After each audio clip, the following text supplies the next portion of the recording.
Why are you a better choice than your opponent to create the kinds of jobs that will put more money into the pockets of American workers? Well, thank you, Lester, and thanks to Hofstra for hosting us. The central question in this election is really what kind of country we want to be and what kind of future we'll build together. Today is my granddaughter's 2nd birthday, so I think about this a lot. First, we have to build an economy that works for everyone, not just those at the top. That means we need new jobs, good jobs, with rising incomes. I want us to invest in you. I want us to invest in your future. That means jobs in infrastructure, in advanced manufacturing, in innovation and technology, clean renewable energy, and small business, because most of the new jobs will come from small business. We also have to make the economy fairer.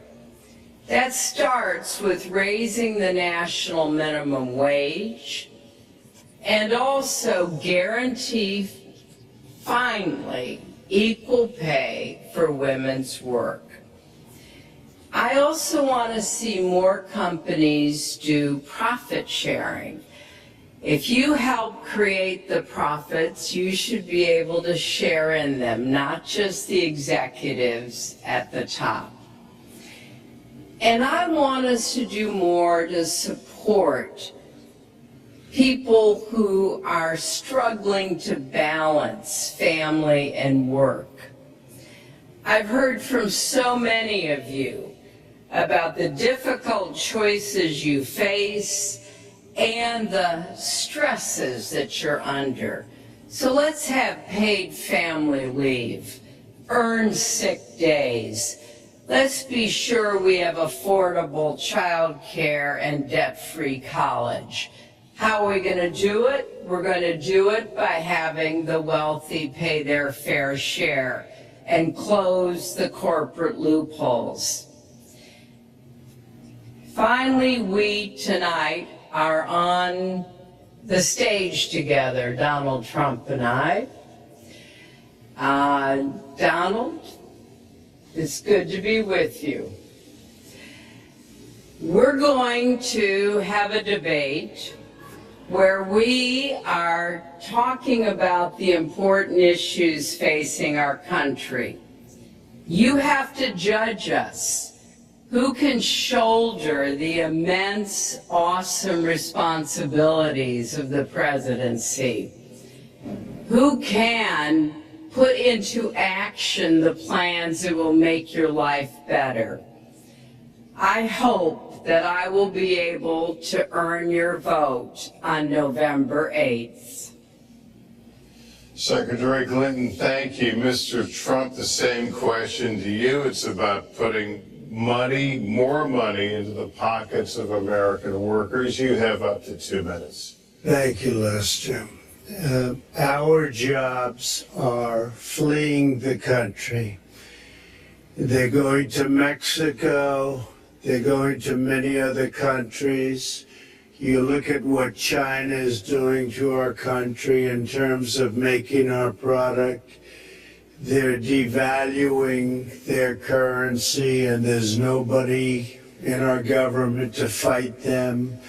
And we have a very good fight, and we have a winning fight, because they're using our country as a piggy bank to rebuild China, and many other countries are doing the same thing. So we're losing our good jobs, so many of them. When you look at what's happening in Mexico, a friend of mine who builds plants said it's the 8th wonder of the world. They're building some of the biggest plants anywhere in the world, some of the most sophisticated, some of the best plants. With the United States, as he said, not so much.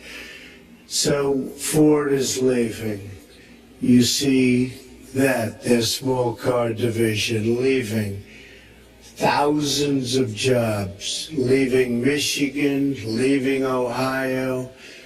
They're all leaving.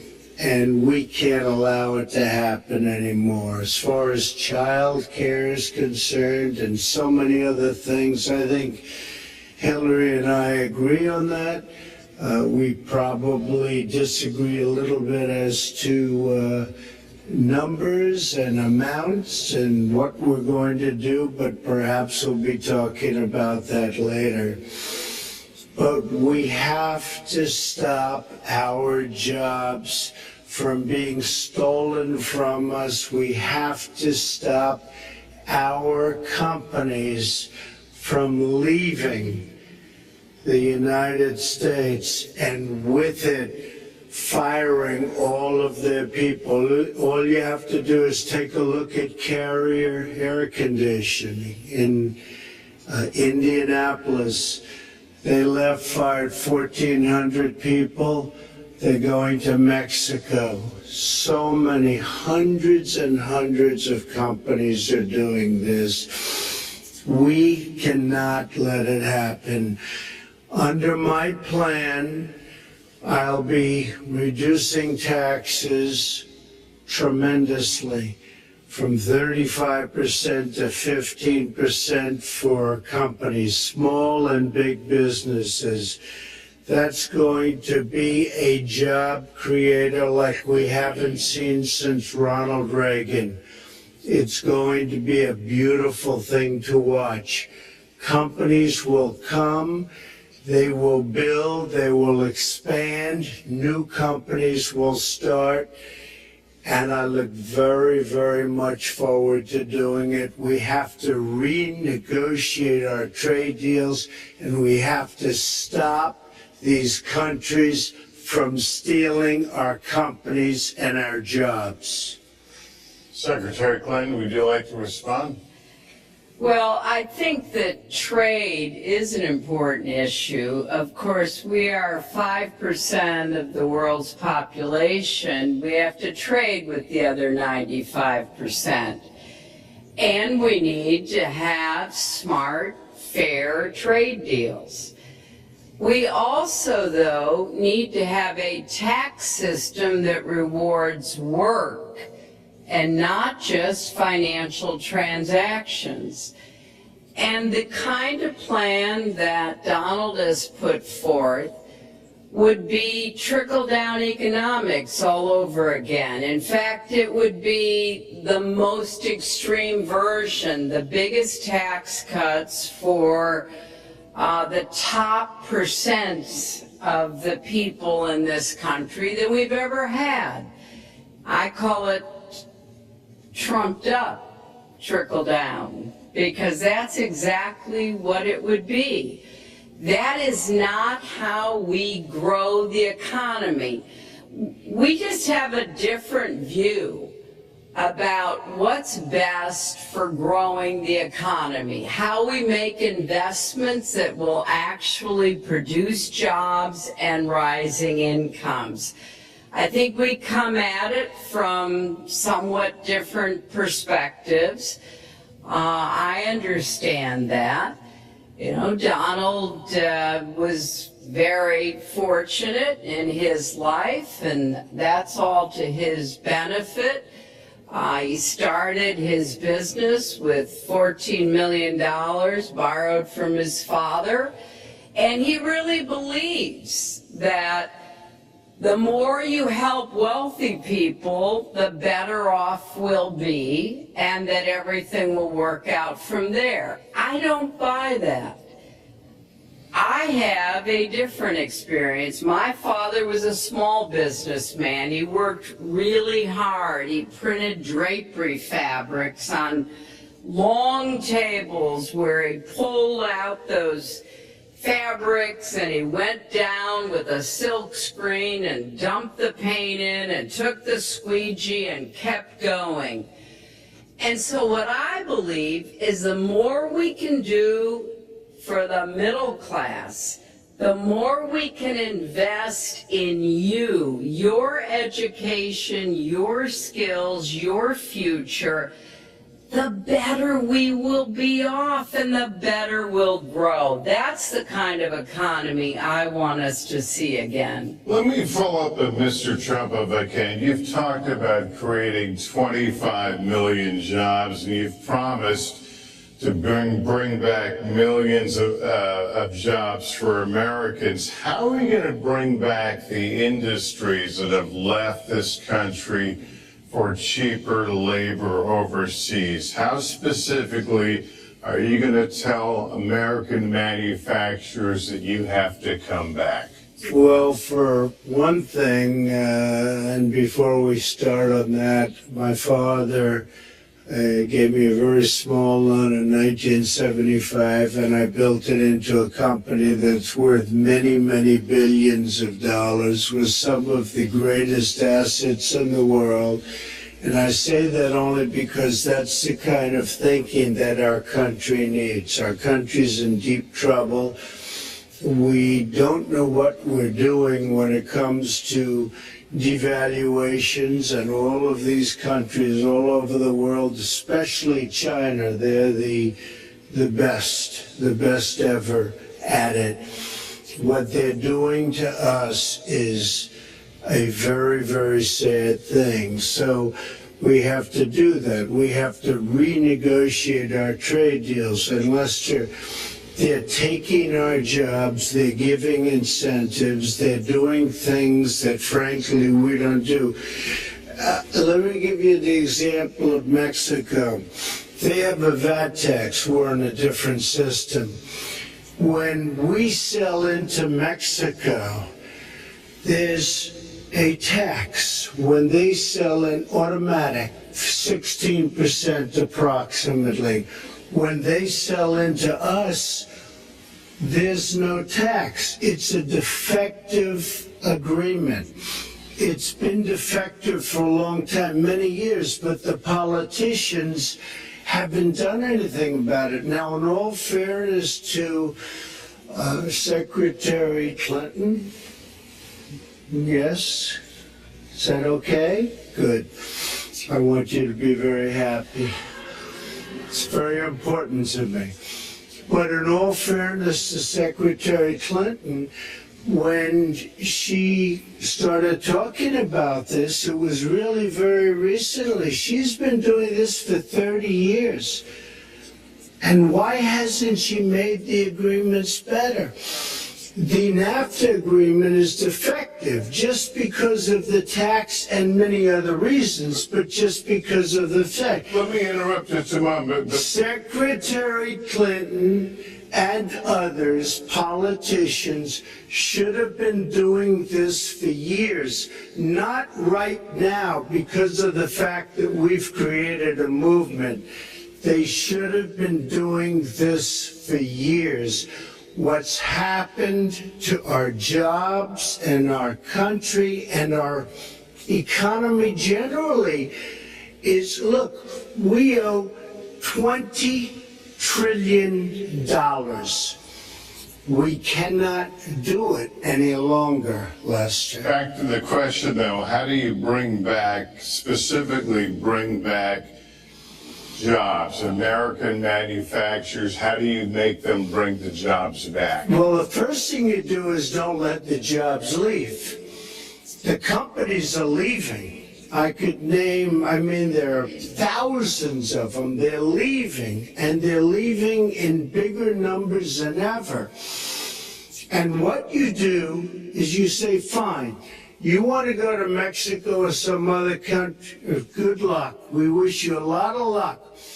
But if you think you're going to make your air conditioners or your cars or your cookies or whatever you make and bring them into our country without a tax, you're wrong. And once you say you're going to have to tax them coming in, and our politicians never do this, because they have special interests And the special interests want those companies to leave because in many cases they own the companies.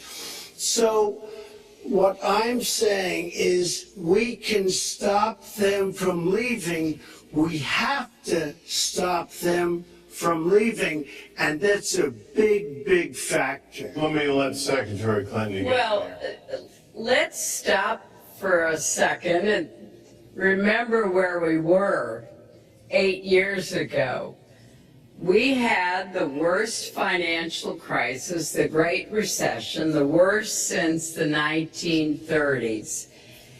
That was in large part because of tax policies that slashed taxes on the wealthy, failed to invest in the middle class, took their eyes off of Wall Street, and created a perfect storm. In fact, Donald was one of the people who rooted for the housing crisis.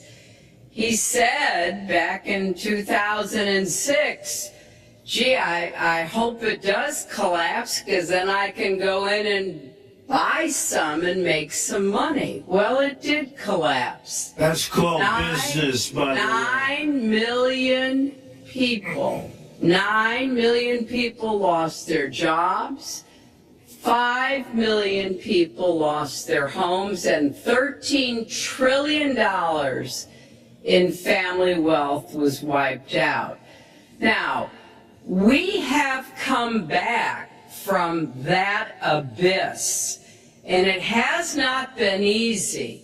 So we're now on the precipice of having a potentially much better economy, but the last thing we need to do is to go back to the policies that failed us in the first place.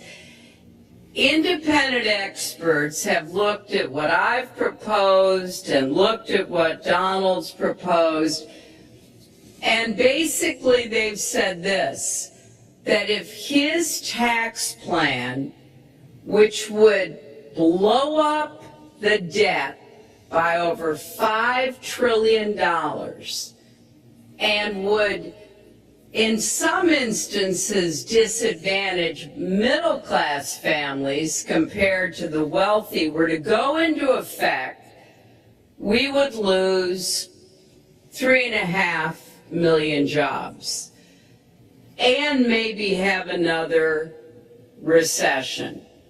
They've looked at my plans and they've said, okay, if we can do this, and I intend to get it done, we will have 10 million more new jobs because we will be making investments where we can grow the economy.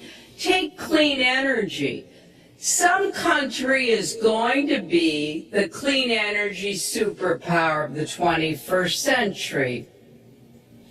Donald thinks that climate change is a hoax perpetrated by the Chinese. I think it's real. I did not. Science is real. I do not say that. And I think it's important that we grip this and deal with it, both at home and abroad. And here's what we can do. We can deploy 500 million more solar panels. We can have enough clean energy to power every home. We can build a new modern electric grid. That's a lot of jobs. That's a lot of new economic activity. So I've tried to be very specific about what we can and should do, and I am determined that we're going to get the economy really moving again, building on the progress we've made over the last 8 years, but never going back to what got us in trouble in the first place. Mr. Trump. She talks about solar panels. We invested in a solar company. Our country. That was a disaster. They lost plenty of money on that one. Now look, I'm a great believer in all forms of energy, but we're putting a lot of people out of work. Our energy policies are a disaster. Our country is losing so much in terms of energy, in terms of paying off our debt. You can't do what you're looking to do with 20 trillion in debt. The Obama administration, from the time they've come in, is over 230 years worth of debt, and he's topped it. He's doubled it in a course of almost 8 years, 7.5 years to be semi-exact. So I will tell you this, we have to do a much better job at keeping our jobs. And we have to do a much better job at giving companies incentive to build new companies or to expand, because they're not doing it. And all you have to do is look at Michigan and look at Ohio and look at all of these places where so many of their jobs and their companies are just leaving, they're gone. And Hillary, I just ask you this, you've been doing this for 30 years. Why are you just thinking about these solutions right now? For 30 years you've been doing it, and now you're just starting to think of solutions. Well, I will bring back jobs. You can't bring back jobs. Well, actually, I have thought about this quite a bit. Yeah, for 30 And years. I have, well, not quite that long. I think my husband did a pretty good job in the 1990s. I think a lot about what worked and how we can make it work again. Well, he approved 3 million NAFTA. new jobs, He a approved balanced NAFTA, budget. which is the single and worst trade deal incomes- ever approved in this Incomes country. went up for everybody. Manufacturing jobs went up also in the 1990s, if we're actually going to look at the facts. When I was in the Senate, I had a number of trade deals that came before me, and I held them all to the same test. Will they create jobs in America? Will they raise incomes in America? And are they good for our national security? Some of them I voted for. The biggest one, a multinational one known as CAFTA, I voted against. And because I hold the same standards as I look at all of these trade deals. But let's not assume that trade is the only challenge we have in the economy. I think it is a part of it, and I've said what I'm going to do. I'm going to have a special prosecutor. We're going to enforce the trade deals we have, and we're going to hold people accountable. When I was Secretary of State, we actually increased American exports globally 30%. We increased them to China 50%. So I know how to really work to get new jobs and to get exports that help to create more new jobs. Very quick. Well, you haven't done it in 30 years or 26 years. Well, I've I've been a senator. You haven't Donald, done it. And And You haven't I done it. have been a And excuse Secretary me, of State, and I have your done husband signed a lot. NAFTA, which was one of the worst things that ever happened Well, to the that's your manufacturing industry. That is your You opinion. go to New England, you go to Ohio, Pennsylvania, you go anywhere you want, Secretary Clinton, and you will see devastation where manufacturing is down 30, 40, sometimes 50%. NAFTA is the worst trade deal maybe ever signed anywhere, but certainly ever signed in this country. And now you want to approve Trans-Pacific Partnership. You were totally in favor of it. Then you heard what I was saying, how bad it is, and you said, I can't win that debate. But you know that if you did win, you would approve that, and that will be almost as bad as NAFTA. Nothing will ever top NAFTA. That is just not accurate. I was against it once it was finally negotiated and the terms were laid out. I wrote about that in... You called it the gold wrote about- standard. Well, I hope... You called it the gold standard of trade And deals. You you know said it's what? the finest deal you've ever seen. No. And then you heard what I said about it, and all of a sudden you were against it. Well, Donald, I know you live in your own reality, but Oh, yeah. that is not the facts. The facts are, I did say I hoped it would be a good deal, but when it was negotiated, Not. which I was not responsible for, I concluded it wasn't. I wrote about that. So is it President my Obama's book fault? before Is it President Obama's you fault? even announced.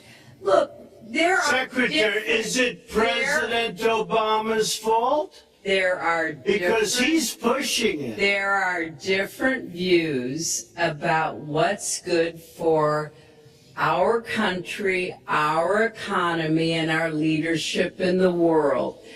And I think it's important to look at what we need to do to get the economy going again. That's why I said new jobs with rising incomes, investments, not in more tax cuts that would add $5 trillion to the debt. But you have no in plan. Oh, I do. Secretary, In fact, you I have have no written plan. A book about it. It's called Stronger Together. You can pick it up That's tomorrow. about all you. Folks, At we're the gonna bookstore or at an airport near you. move to But it's because I see this. We need to have strong growth, fair growth, sustained growth. We also have to look at how we help families balance the responsibilities at home and the responsibilities at business. So we have a very robust set of plans, and people who have looked at both of our plans have concluded that mine would create 10 million jobs and yours would lose us 3.5 million jobs and explode You are the going debt. to approve one of which the would biggest tax have cuts a in recession. history. You are going to approve one of the biggest tax increases in history. You are going to drive business out. Your regulations are a disaster, and you're going to increase regulations all over the place. And by the way, my tax cut is the biggest since Ronald Reagan. I'm very proud of it. It will create tremendous numbers of new jobs. But regulations, you are going to regulate these businesses out of existence. When I go around, Lester, I tell you this, I've been all over. And when I go around, despite the tax cut, the things that business as in people like the most is the fact that I'm cutting regulation. You have regulations on top of regulations, and new companies cannot form, and old companies are going out of business, and you want to increase the regulations and make them even worse. I'm going to cut regulations, but I'm going to cut taxes big league, and you're going to raise taxes big league. End of story. Let me get you to pause right there, because we're going to Yes, move into well, the next segment. We're going to talk taxes. That can't be left to Please just stand. take 30 seconds. I kind of assumed that there would be a lot of these charges and claims. And so Facts. we have taken the homepage of my website, HillaryClinton.com, and we've turned it into a fact checker. So if you want to see in real time what the facts are, please go and take a look.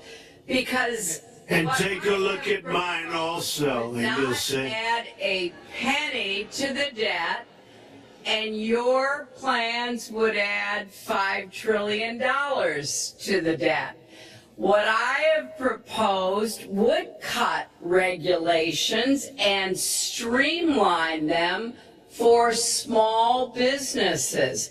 What I have proposed would be paid for by raising taxes on the wealthy, because they have made all the gains in the economy. And I think it's time that the wealthy and corporations paid their fair share to support this. Well, you just opened the next segment. Well, So look, we're- could I just finish? I think I should. I'm going to You give go you to a her chance right here with website, the and new you take a look 15-minute at her segment. website. She's on going the- to raise taxes $1.3 trillion. Mr. Trump, And look at her website. You know what? It's no different than this. She's telling us how to fight ISIS. Just go to her website. She tells you how to fight ISIS on her website. I don't think General Douglas MacArthur would like that All right, too much. The next segment, we're continuing Well, the at subject least of I have a plan to fight achieving ISIS. prosperity. No, you're telling the enemy everything you want to do. No, we're not. See, you're telling the enemy everything you want to do. No wonder you've been fighting. No wonder you've been fighting ISIS your entire adult life. Folks, Go to the fact checkers, get to work. You are unpacking a lot here, and we're still in the issue of achieving prosperity. And I want to talk about taxes. The fundamental difference between the two of you concerns the wealthy. Secretary Clinton, you're calling for a tax increase in the wealthiest Americans. I'd like you to further defend that. And Mr. Trump, you're calling for tax cuts for the wealthy. I'd like you to defend that. And this next 2-minute answer goes to you, Mr. Trump. Well, I'm really calling for major jobs, because the wealthy are going to create tremendous jobs. They're going to expand their companies. They're going to do a tremendous job. I'm getting rid of the carried interest provision. And if you really look, it's not a tax, truly not a great thing for the wealthy. It's a great thing for middle class. It's a great thing for companies to expand. And when these people are going to put billions and billions of dollars into companies, and when they're going to bring $2.5 trillion back from overseas where they can't bring the money back because politicians like Secretary Clinton won't allow them to bring the money back because the taxes are so onerous and the bureaucratic red tape. So what is so bad? So what they're doing is they're leaving our country, and they're, believe it or not, leaving because taxes are too high and because some of them have lots of money outside of our country, and instead of bringing it back and putting the money to work because they can't work out a deal to, and everybody agrees it should be brought back, instead of that, they're leaving our country to get their money because they can't bring their money back into our country because of bureaucratic red tape, because they can't get together, because we have a president that can't sit them around a table and get them to approve something. And here's the thing. Republicans and Democrats agree that this should be done. $2.5 trillion. I happen to think it's double that. It's probably $5 trillion that we can't bring into our country, Lester. And with a little leadership, you'd get it in here very quickly, and it could be put to use on the inner cities and lots of other things, and it would be beautiful. But we have no leadership. And honestly, that starts with Secretary Clinton. All right, you have 2 minutes on the same question to defend tax increases on the wealthiest Americans, Secretary Clinton. I have a feeling that by the end of this evening, I'm going to be blamed for everything that's ever happened. Why not? Why not? Yeah, why not? Just join the debate by saying more crazy things. Now, let me say, there's nothing crazy about not letting our companies bring their money back into their country. This is Secretary Clinton's 2 minutes, please. Yeah, well, let's start the clock again, Lester. We've looked at your tax proposals. I don't see changes in the corporate tax rates or the kinds of proposals you're referring to that would cause the repatriation, bringing back of money that's stranded overseas. I happen to support that. I happen to support that in a way that will actually work to our benefit. But when I look at what you have proposed, you have what is called now the Trump loophole, because it would so advantage you and the business you do. You've proposed an approach that has a $4 billion tax benefit for your family. And when you look at what you are proposing, it is, as I said, trumped up trickle down. Trickle down did not work. It got us into the mess we were in 2008 and 9. Slashing taxes on the wealthy hasn't worked, and a lot of really smart, wealthy people know that. And they are saying, hey, we need to do more to make the contributions we should be making to rebuild the middle class. I don't think top-down works in America. I think building the middle class, investing in the middle class, making college debt-free so more young people can get their education, helping people refinance their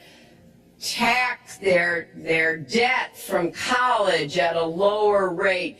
Those are the kinds of things that will really boost the economy.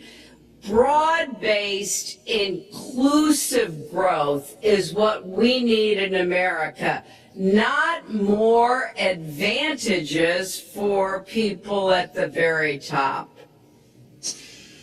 Mr. Trump, Typical politician, all talk, no action, sounds good, doesn't work, never gonna happen.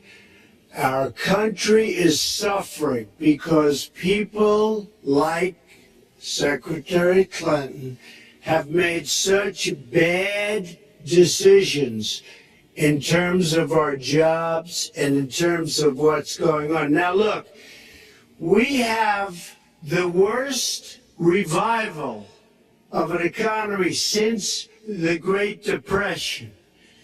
And believe me, we're in a bubble right now.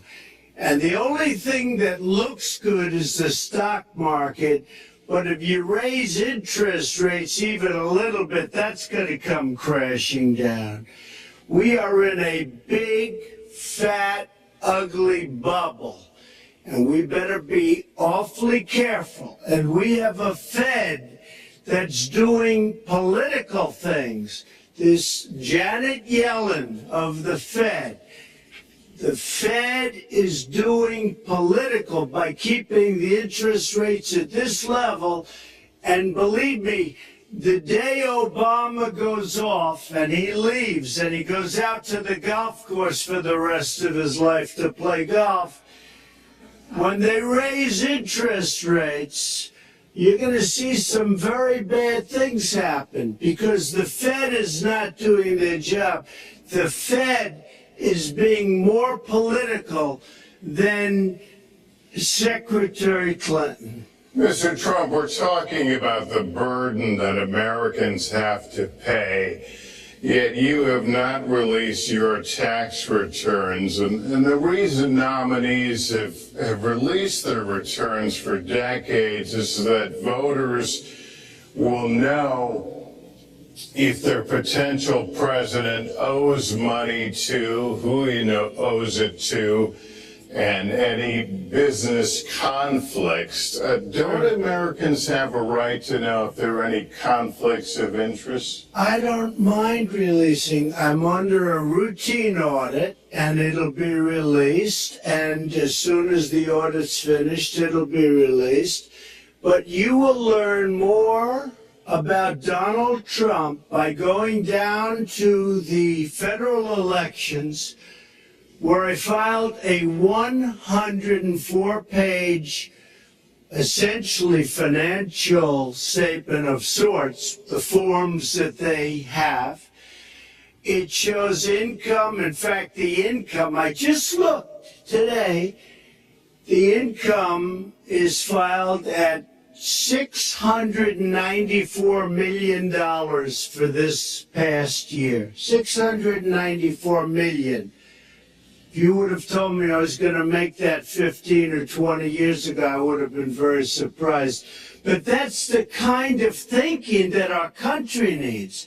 When we have a country that's doing so badly, that's being ripped off by every single country in the world, it's the kind of thinking that our country needs, because everybody, Lester, we have a trade deficit with all of the countries that we do business with of almost $800 billion a year.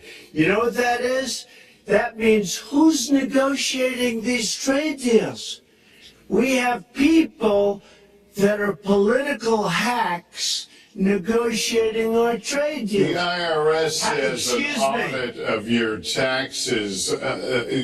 You're perfectly free to release your taxes during an audit. And so the question, does the public's right to know outweigh your personal? Well, I told you I will release them as soon as the audit. Look, I've been under audit almost for 15 years. I know a lot of wealthy people that have never been audited. I said, do you get audited? I get audited almost every year. And in a way, I should be complaining. I'm not even complaining. I don't mind it. It's almost become a way of life. I get audited by the IRS, but other people don't.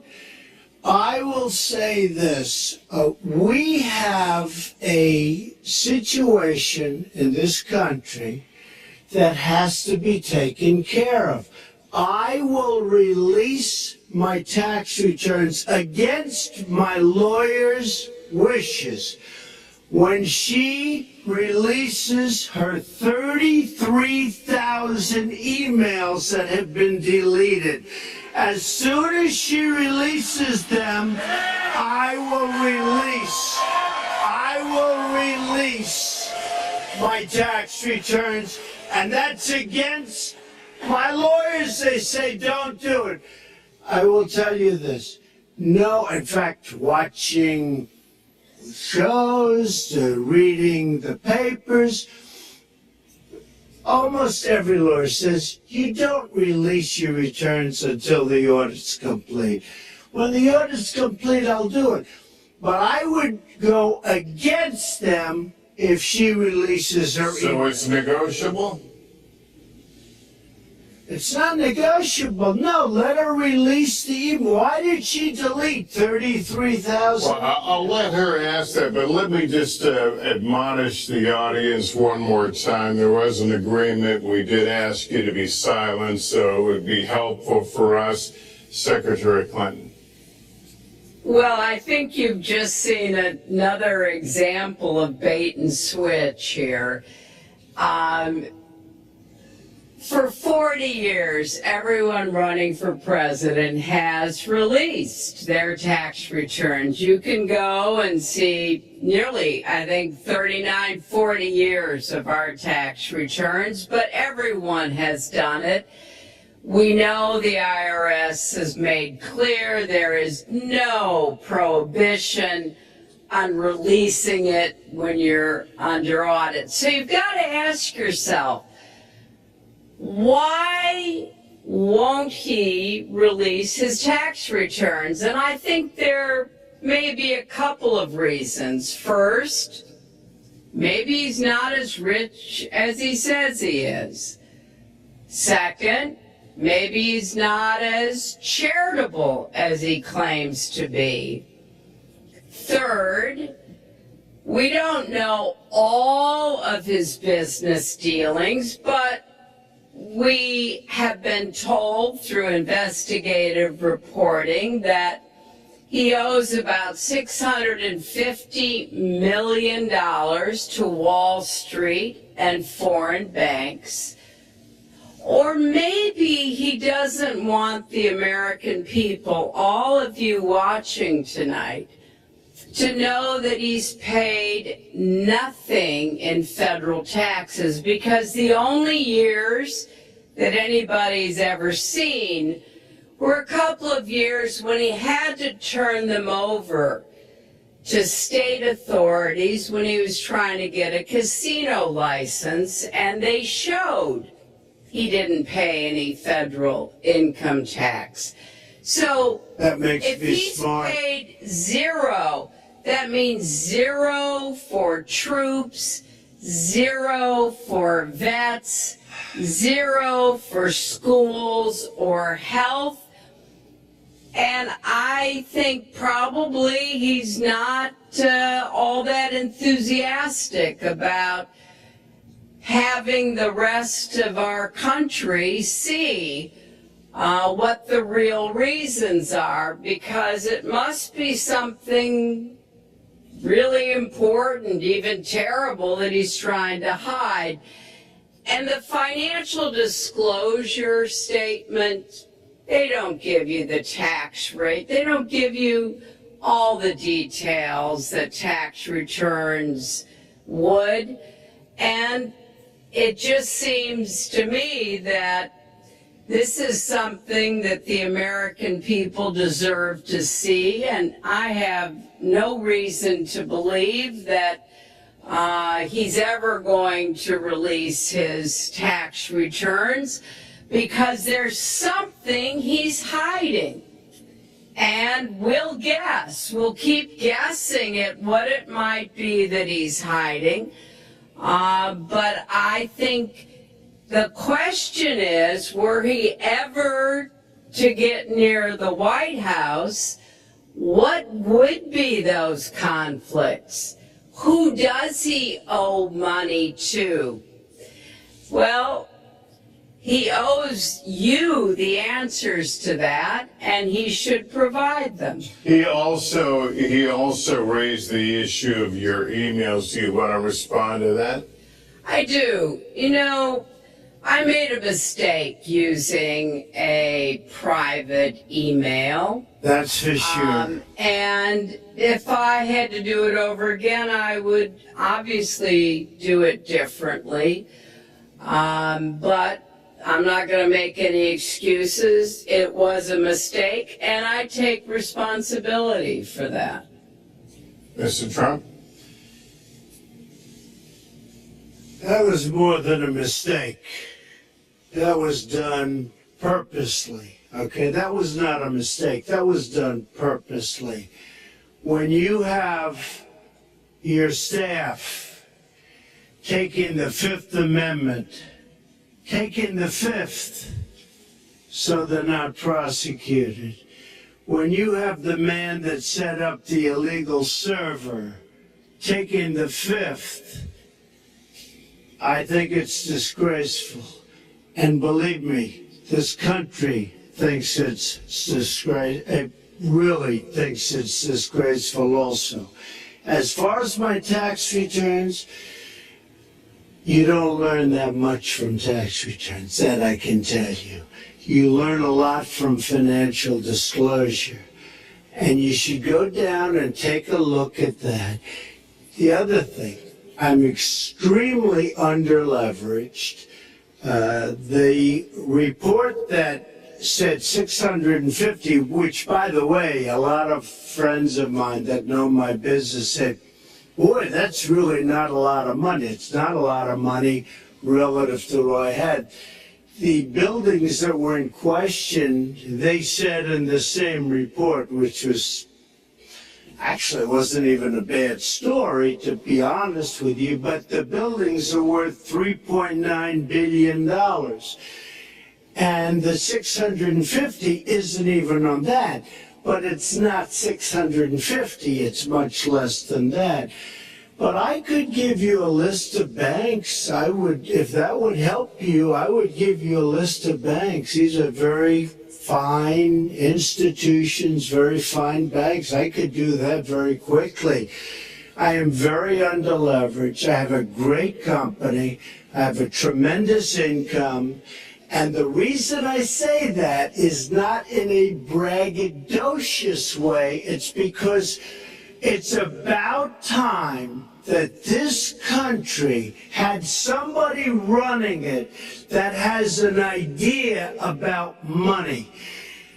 When we have $20 trillion in debt, and our country's a mess. You know, it's one thing to have 20 trillion in debt and our roads are good and our bridges are good and everything's in great shape. Our airports are like from a third world country. You land at LaGuardia, you land at Kennedy, you land at LAX, you land at Newark, and you come in from Dubai and Qatar, and you see these incredible, you come in from China, you see these incredible airports, and you land, we become a third world country. So, The worst of all things has happened. We owe $20 trillion and we're a mess. We haven't even started. And we've spent $6 trillion in the Middle East, according to a report that I just saw. Whether it's 6 or 5, but it looks like it's 6. $6 trillion in the Middle East. We could have rebuilt our country twice.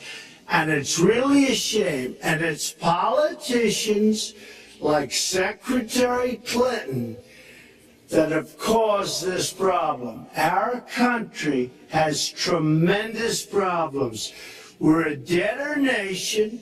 We're a serious debtor nation, and we have a country that needs new roads, new tunnels, new bridges, new airports, new schools, new hospitals, and we don't have the money because it's been squandered on so many of your ideas. Let you And respond and we'll maybe move to our because next. you haven't paid any federal income tax for a lot of years. And the other thing I think is important. It would to be point out squandered too, is- believe me.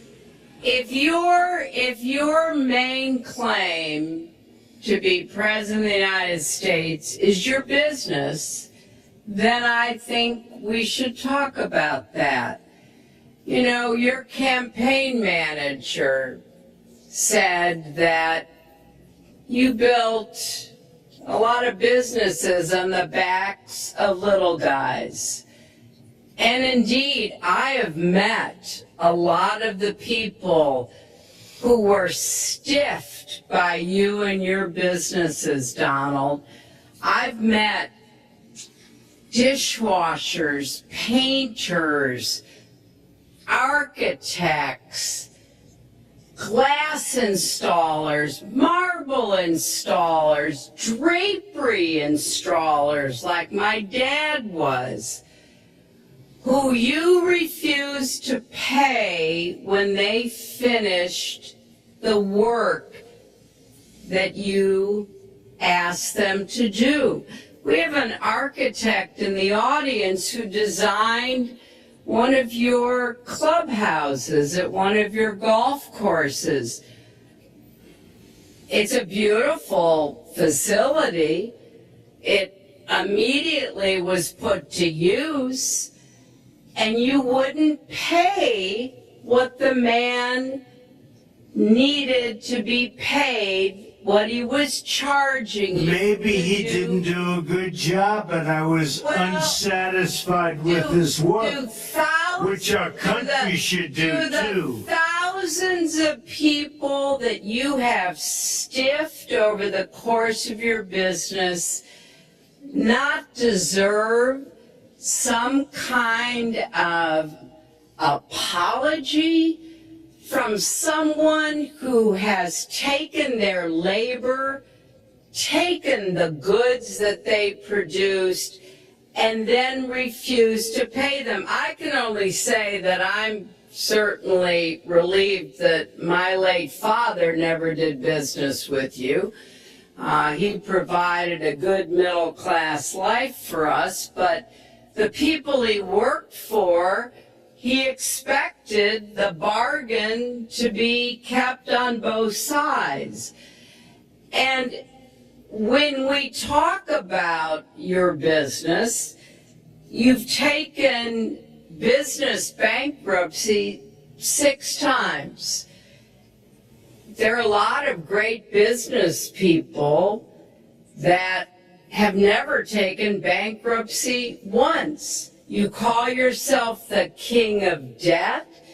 You talk about leverage. You even at one time suggested that you would try to negotiate down the Wrong. national debt of the United States. Well, sometimes there's not a direct transfer of skills from business to government, But sometimes what happened in business would be really bad for government. Let's let Mr. And we Trump. need So, yeah, I to think be it's- I very do think clear it's, about that. Look, it's all words, it's all sound bites. I built an unbelievable company, some of the greatest assets anywhere in the world, real estate assets anywhere in the world, beyond the United States, in Europe, lots of different places. It's an unbelievable company. But on occasion, 4 times, we used certain laws that are there. And when Secretary Clinton talks about people that didn't get paid, first of all, they did get paid a lot, but taking advantage of the laws of the nation. Now, if you want to change the laws, you've been there a long time, change the laws. But I take advantage of the laws of the nation because I'm running a company. My obligation right now is to do well for myself, my family, my employees, for my companies. And that's what I do. But what she doesn't say is the tens of thousands of people that are unbelievably happy and that love me. I'll give you an example. We're just opening up on Pennsylvania Avenue, right next to the White House. So if I don't get there one way, I'm going to get to Pennsylvania Avenue another. But we're opening the old post office under budget, ahead of schedule, saved tremendous money. I'm a year ahead of schedule, and that's what this country should be doing. We build roads and they cost 2 and 3 and 4 times what they're supposed to cost. We buy products for our military and they come at costs that are so far above what they were supposed to be because we don't have people that know what they're doing. When we look at the budget is bad to a large extent because we have people that have no idea as to what to do and how to buy. The Trump International is way under budget and way ahead of schedule. And we should be able to do that for our country. We're well behind schedule, so I want to move to our next segment. We move into our next segment talking about America's direction, and let's start by talking about race. The share of Americans who say race relations are bad in this country is the highest it's been in decades. Much of it amplified by shootings of African Americans by police, as we've seen recently in Charlotte and Tulsa.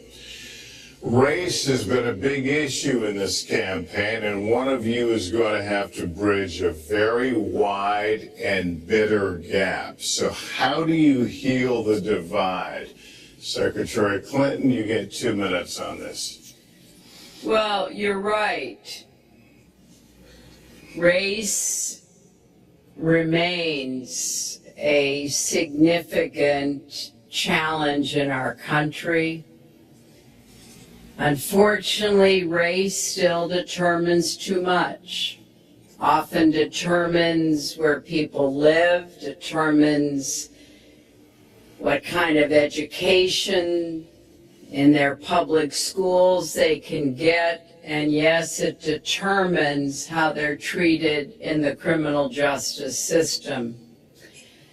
We've just seen those 2 tragic examples in both Tulsa and Charlotte. And we've got to do several things at the same time. We have to restore trust between communities and the police.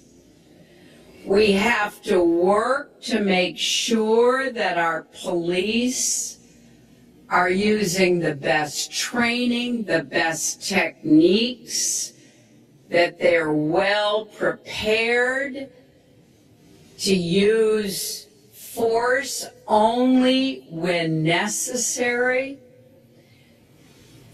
Everyone should be respected by the law, and everyone should respect the law.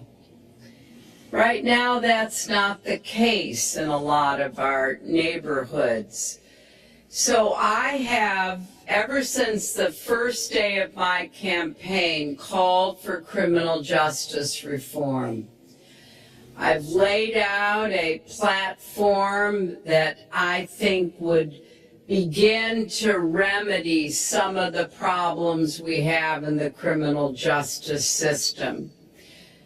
But we also have to recognize, in addition to the challenges that we face with policing, there are so many good, brave police officers who equally want reform. So we have to bring communities together in order to begin working on that as a mutual goal. And we've got to get guns out of the hands of people who should not have them. The gun epidemic is the leading cause of death of young African American men, more than the next 9 causes put together. So we have to do 2 things, as I said. We have to restore trust. We have to work with the police. We have to make sure they respect the communities and the communities respect them. And we have to tackle the plague of gun violence, which is a big contributor to a lot of the problems that we're seeing today. All right, Mr. Trump, you have 2 minutes. How do you heal the divide? Well, first of all, Secretary Clinton doesn't want to use a couple of words, and that's law and order. And we need law and order. If we don't have it, we're not going to have a country.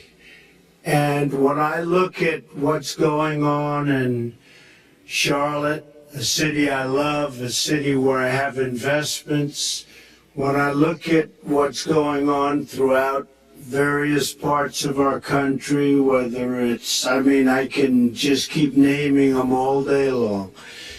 We need law and order in our country. And I just got today as you know, the endorsement of the Fraternal Order of Police. We just came in. We have endorsements from, I think, almost every police group. A large percentage of them in the United States. We have a situation where we have our inner cities, African Americans, Hispanics, are living in hell because it's so dangerous. You walk down the street, you get shot.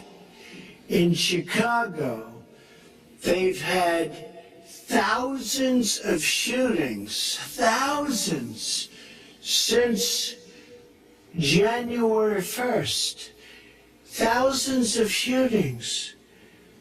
And I'm saying, where is this? Is this a war-torn country? What are we doing? And we have to stop the violence. We have to bring back law and order. in a place like Chicago, where thousands of people have been killed, thousands over the last number of years. In fact, almost 4,000 have been killed since Barack Obama became president. Almost 4,000 people in Chicago have been killed. We have to bring back law and order. Now, whether or not in a place like Chicago you do stop and frisk, which worked very well, Mayor Giuliani is here, it worked very well in New York. It brought the crime rate way down. But you take the gun away from criminals that shouldn't be having it. We have gangs roaming the street, and in many cases, they're illegally here, illegal immigrants, and they have guns, and they shoot people. And we have to be very strong, and we have to be very vigilant. We have to know what we're doing. Right now, our police, in many cases, are afraid to do anything.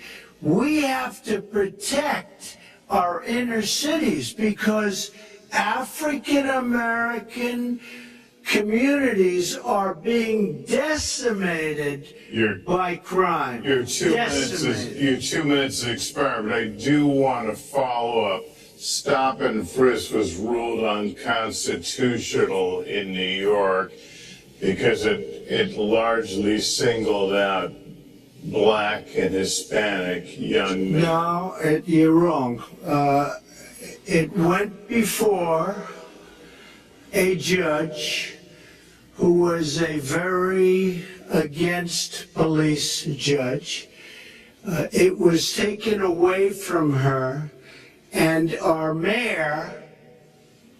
mayor, refused to go forward with the case. They would have won an appeal. If you look at it throughout the country, there are many places where the argument is that it's a form of racial profiling. No, the argument is that we have to take the guns away from these people that have them and that are bad people that shouldn't have them. These are felons. These are people that are bad people that shouldn't be. When you have 3,000 shootings in Chicago from January 1st, when you have 4,000 people killed in Chicago by guns from the beginning of the presidency of Barack Obama, his hometown, you have to have stop and frisk. You need more police. You need a better community, relation. You don't have good community relations in Chicago. It's terrible. I have property there. It's terrible what's going on in Chicago. But when you look, and Chicago's not the only, you go to Ferguson, you go to so many different places. You need better relationships. I agree with Secretary Clinton on this. You need better relationships between the communities and the police, because in some cases it's not good. But you look at Dallas, where the relationships were really studied. The relationships were really a beautiful thing. And then 5 police officers were killed one night very violently. So there's some bad things going on, some really bad things. Secretary Clinton, but we need, Lester, we need law and order. And we need law and order in the inner cities, because the people that are most affected by what's happening are African American and Hispanic people, and it's very unfair to them what our politicians are allowing to happen? Secretary Clinton. Well, I've heard Donald say this at his rallies, and it's really unfortunate that he paints such a dire, negative picture of Black communities in our country. Ugh. You know, the vibrancy of the Black church, the Black businesses that employ so many people, the opportunities that so many families are working to provide for their kids. There's a lot that we should be proud of and we should be supporting and lifting up. But we do always have to make sure we keep people safe. There are the right ways of doing it, and then there are ways that are ineffective. Stop and frisk was found to be unconstitutional. And in part because it was ineffective. It did not do what it needed to do. Now, I believe in community policing, and in fact, violent crime is 1/2 of what it was in 1991. Property crime is down 40%. We just don't want to see it creep back up. We've had 25 years of very good cooperation, but there were some problems, some unintended consequences. Too many young African American and Latino men ended up in jail for nonviolent offenses, and it's just a fact that if you're a young African American man and you do the same thing as a young white man, you are more likely to be arrested, charged, convicted, and incarcerated.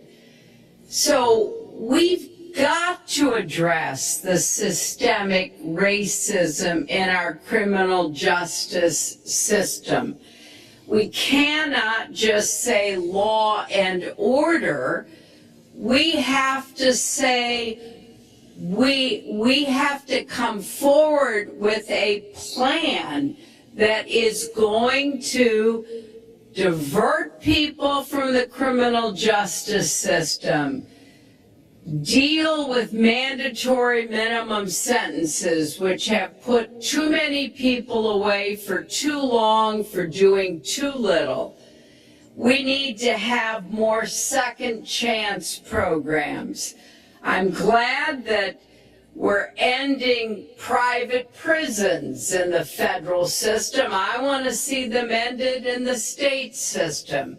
You shouldn't have a profit motivation to fill prison cells with young Americans. So there are some positive ways we can work on this. And I believe strongly that common sense gun safety measures would assist us right now. And this is something Donald has supported along with the gun lobby. Right now, we've got too many military-style weapons on the streets. In a lot of places, our police are outgunned. We need comprehensive background checks, and we need to keep guns out of the hands of those who will do harm. And we finally need to pass a prohibition on anyone who's on the terrorist watch list from being able to buy a gun in our country. If you're too dangerous to fly, you are too dangerous to buy a gun. So there are things we can do, and we ought to do it in a bipartisan way. Secretary Clinton, last week you said we've got to do everything possible to improve policing, to go right at implicit bias. Do you believe that police are implicitly biased against black people? Lester, I think implicit bias is a problem for everyone, not just police. I think, unfortunately, too many of us in our great country jump to conclusions about each other. And therefore, I think we need all of us to be asking hard questions about, why am I feeling this way?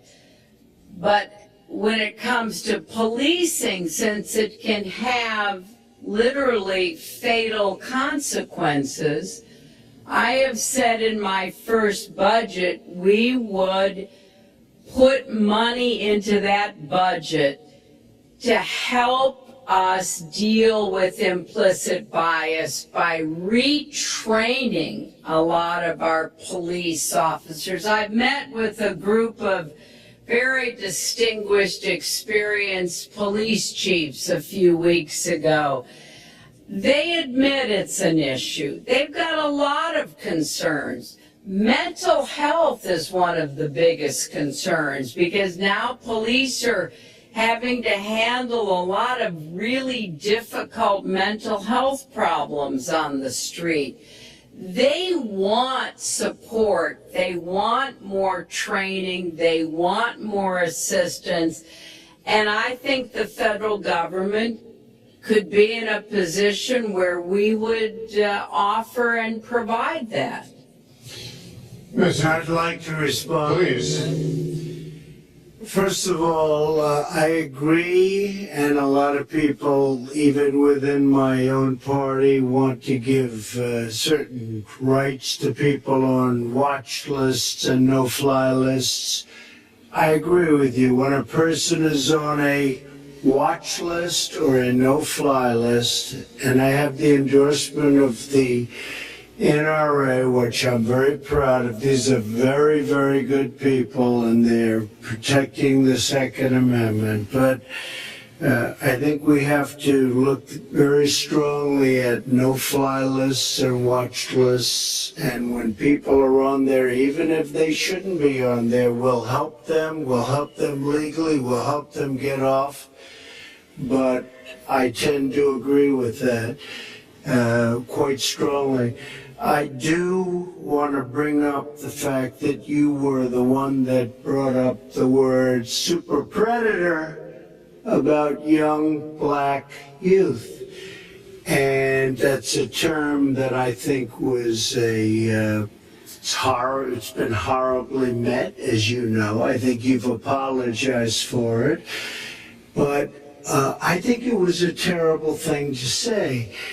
And when it comes to stop and frisk, you're talking about taking guns away. Well, I'm talking about taking guns away from gangs and people that use them. And I really don't think you disagree with me in this, if you want to know the truth. I think maybe there's a political reason why you can't say it, but I really don't believe. In New York City, stop and frisk, we had 2,200 murders, and stop and frisk brought it down to 500 murders. 500 murders is a lot of murders. Hard to believe 500 is supposed to be good. But we went from 2,200 to 500, and it was continued on by Mayor Bloomberg, and it was terminated by current mayor. But stop and frisk had a tremendous impact on the safety of New York City, tremendous beyond belief.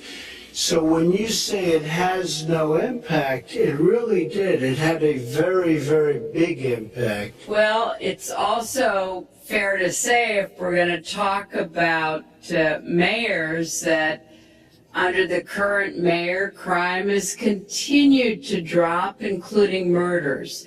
So there is... You're wrong. No, I'm not. Murders are up. Yeah. All right, you check.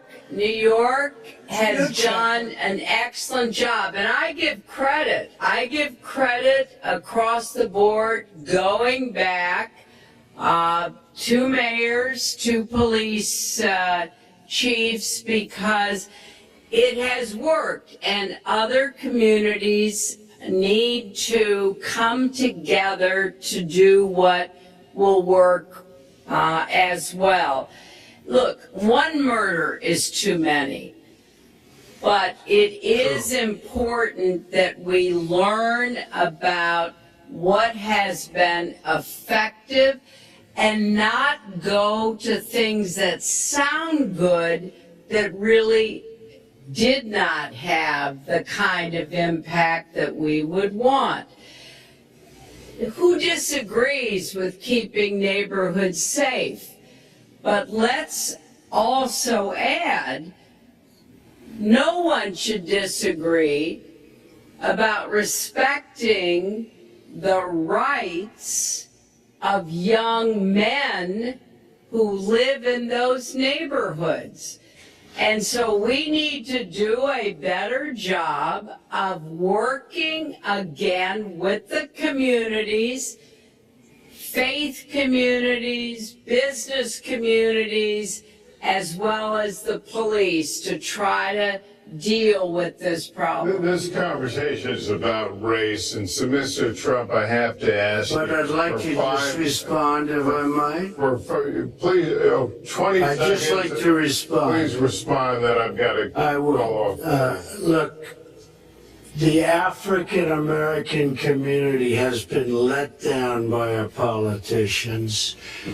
They talk good around election time, like right now. And after the election, they said, see you later, I'll see you in 4 years. The African American community, look, the community within the inner cities has been so badly treated. They've been abused and used in order to get votes by Democrat politicians, because that's what it is. They've controlled these communities for up to 100 years. Mr. Trump, let me... Well, Unbroken. And I will tell you, you look at the inner cities, and I just left Detroit, and I just left Philadelphia, and I just, you know, you've seen me, I've been all over the place. You decided to stay home, and that's okay.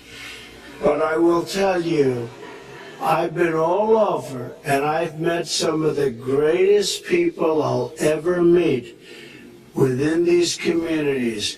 And they are very, very upset with what their politicians have told them and what their politicians have done. Mr. Trump, I think Donald just criticized me for preparing for this debate. And yes, I did. And you know what else I prepared for? I prepared to be president. And I think that's a good thing. Mr. Trump, for 5 years, you perpetuated a false claim that the nation's first black president was not a natural-born citizen. You questioned his legitimacy. In the last couple of weeks, you acknowledge what most Americans have accepted for years: the president was born in the United States. Can you tell us what took you so... I'll tell you very well. just very. More assistance. And I think the federal government could be in a position where we would offer and provide that. I'd like to respond. Please.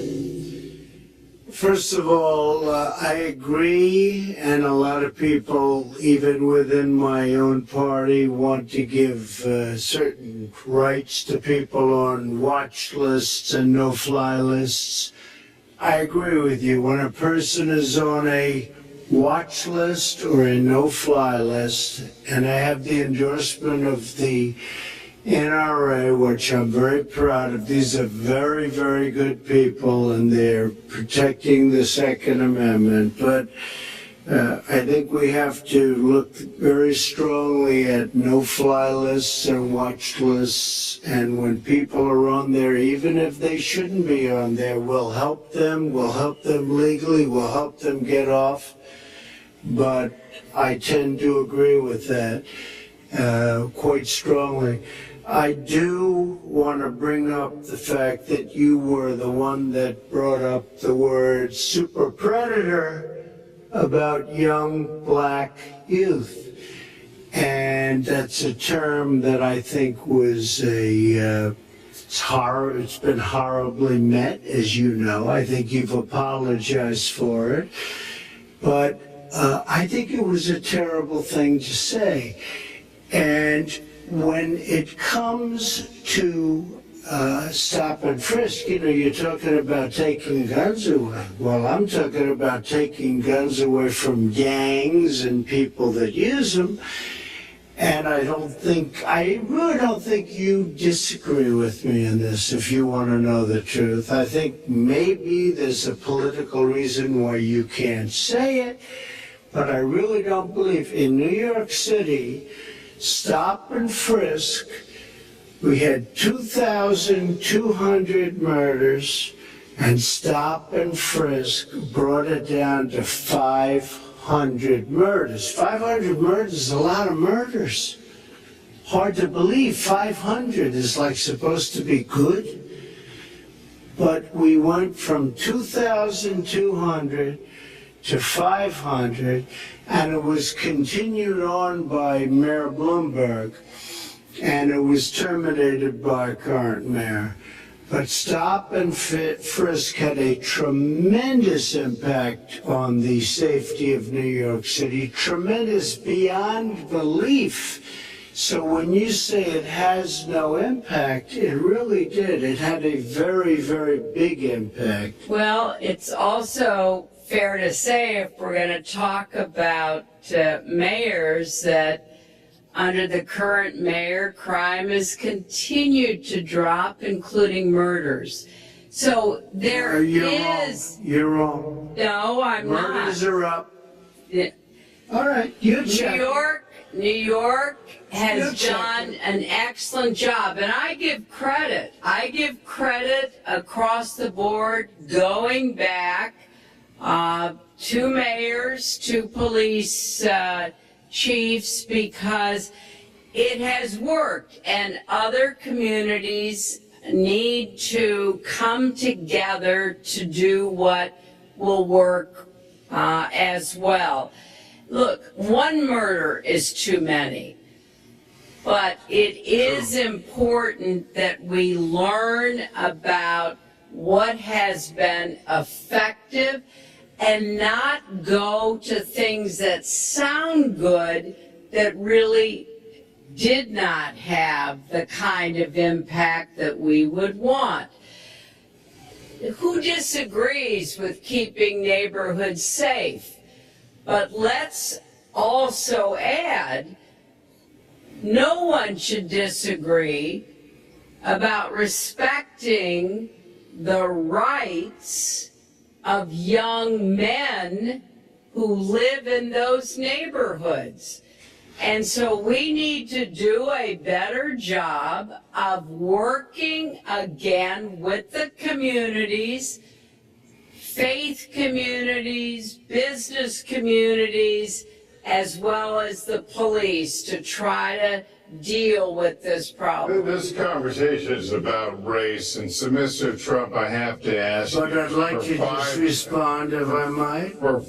please, 20 I'd seconds. just like to respond. Please respond, then I've got to I follow will. up. Look, the African American community has been let down by our politicians. They talk good around election time, like right now. And after the election, they said, see you later, I'll see you in 4 years.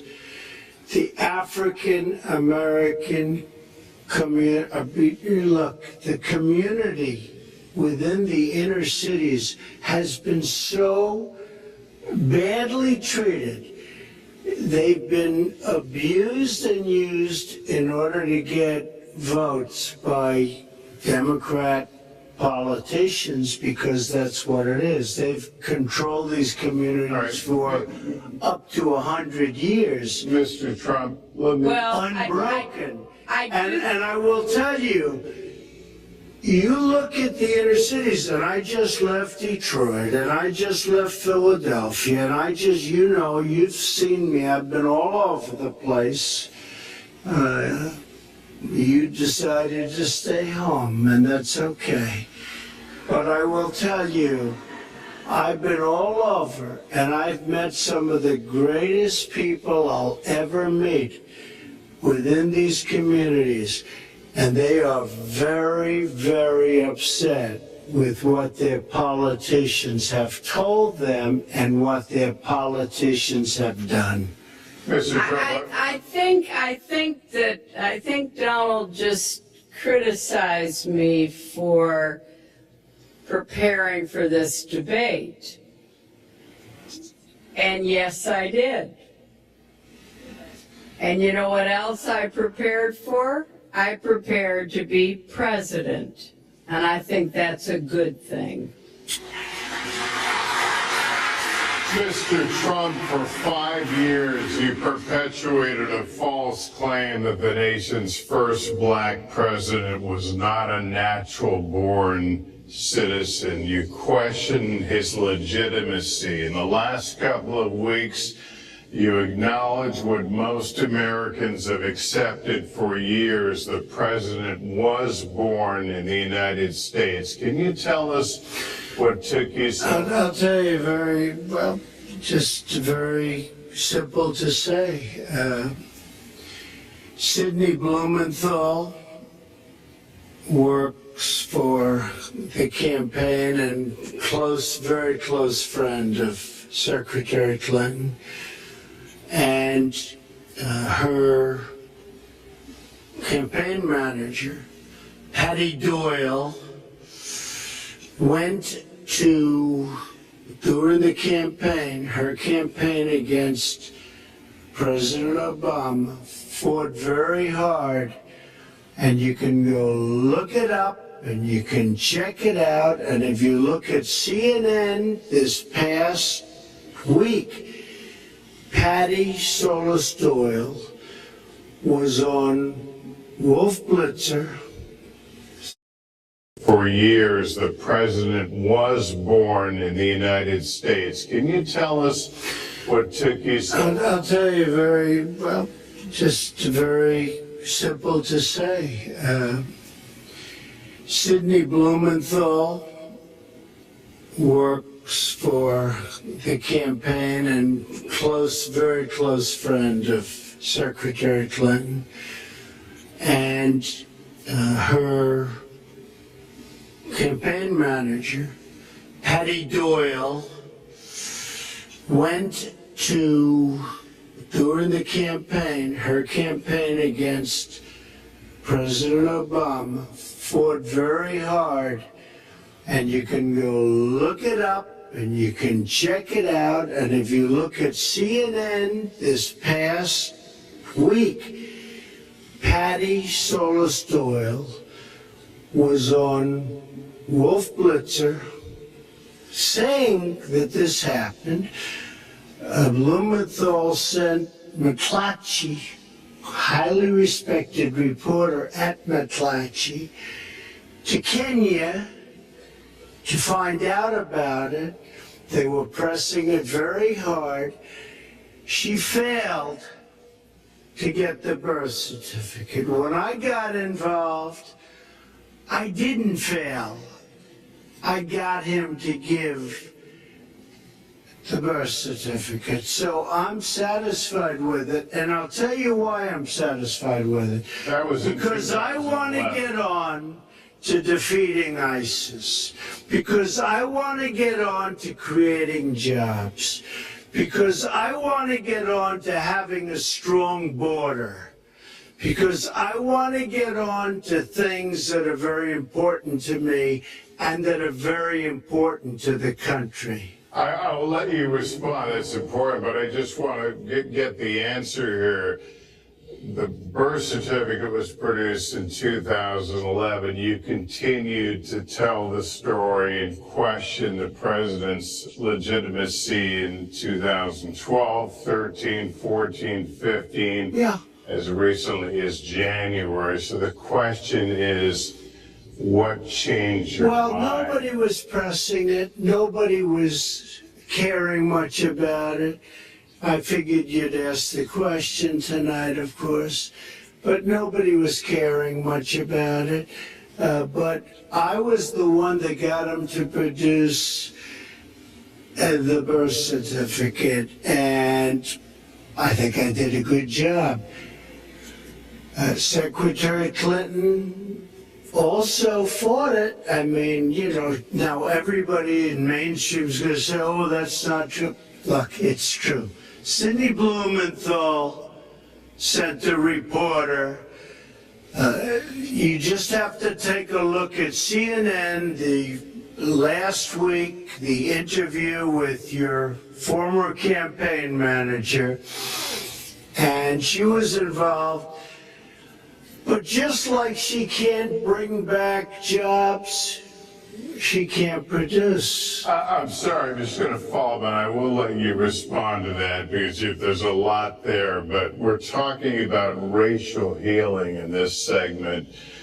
What do you say to Americans? Well, it was I say nothing. I say nothing because I was able to get him to produce it. He should have produced it a long time before. I say nothing. But let me just tell you, when you talk about healing, I think that I've developed very, very good relationships over the last little while with the African American community. I think you can see that.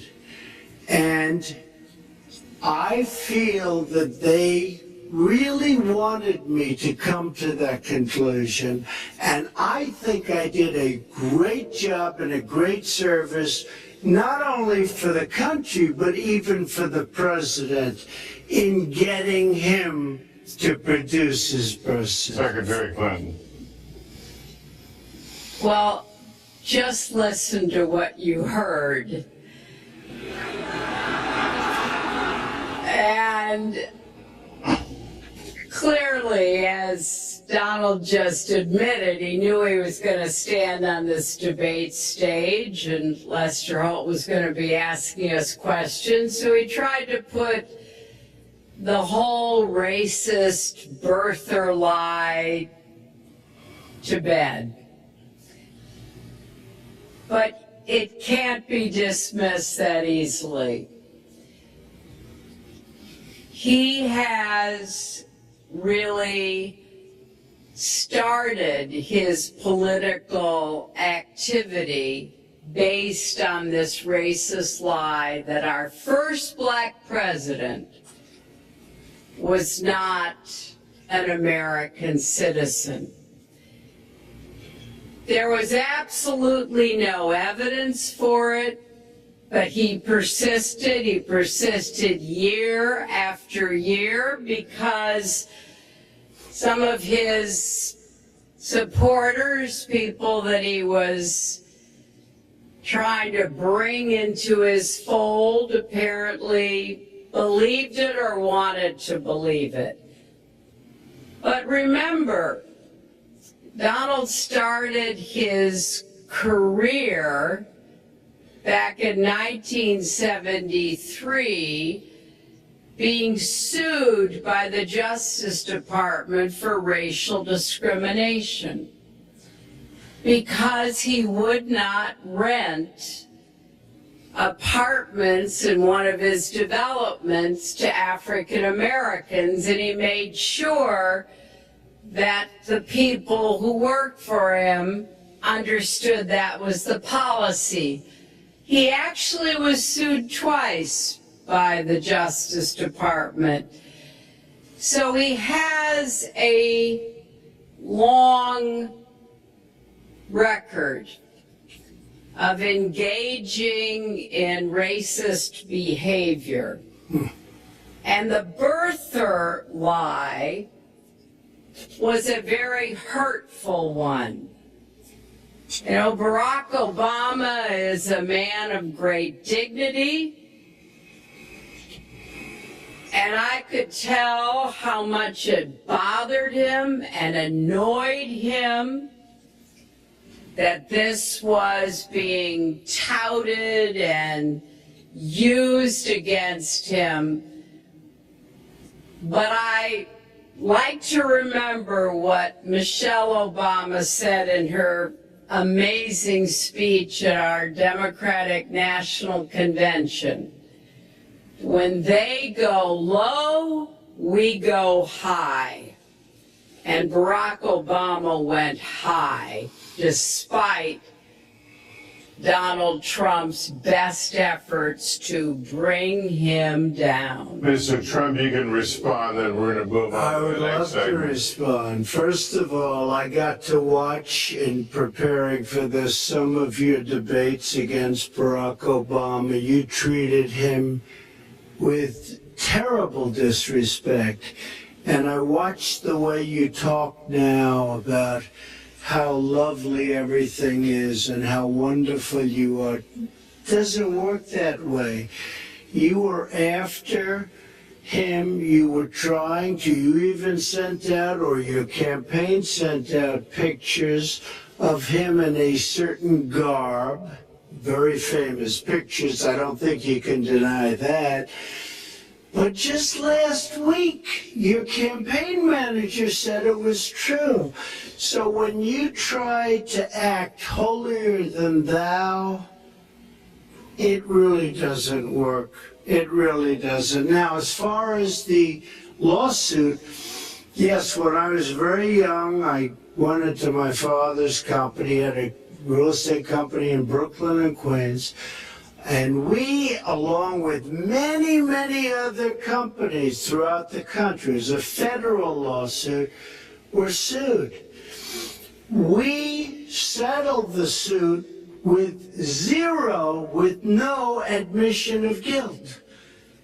It was very easy to do, but they sued many people. I notice you bring that up a lot, and I also notice the very nasty commercials that you do on me in so many different ways, which I don't do on you. Maybe I'm trying to save the money.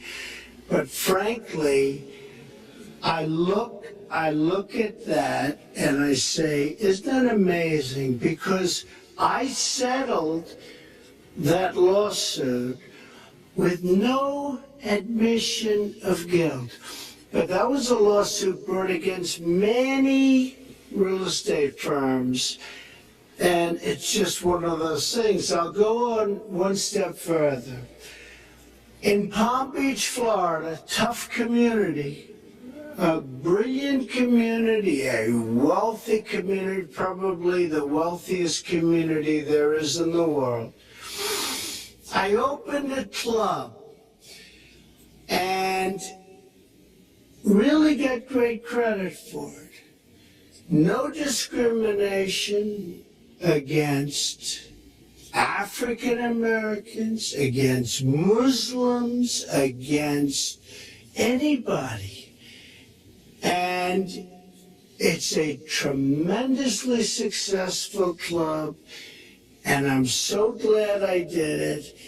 And I have been given great credit for what I did, and I'm very, very proud of it. And that's the way I feel. That is the true way I feel. Our next segment is called Securing America. We want to start with a 21st century war happening every day in this country. Our institutions are under cyber attack, and our secrets are being stolen. So my question is, who's behind it, and how do we fight it? Secretary Clinton, this answer goes to you.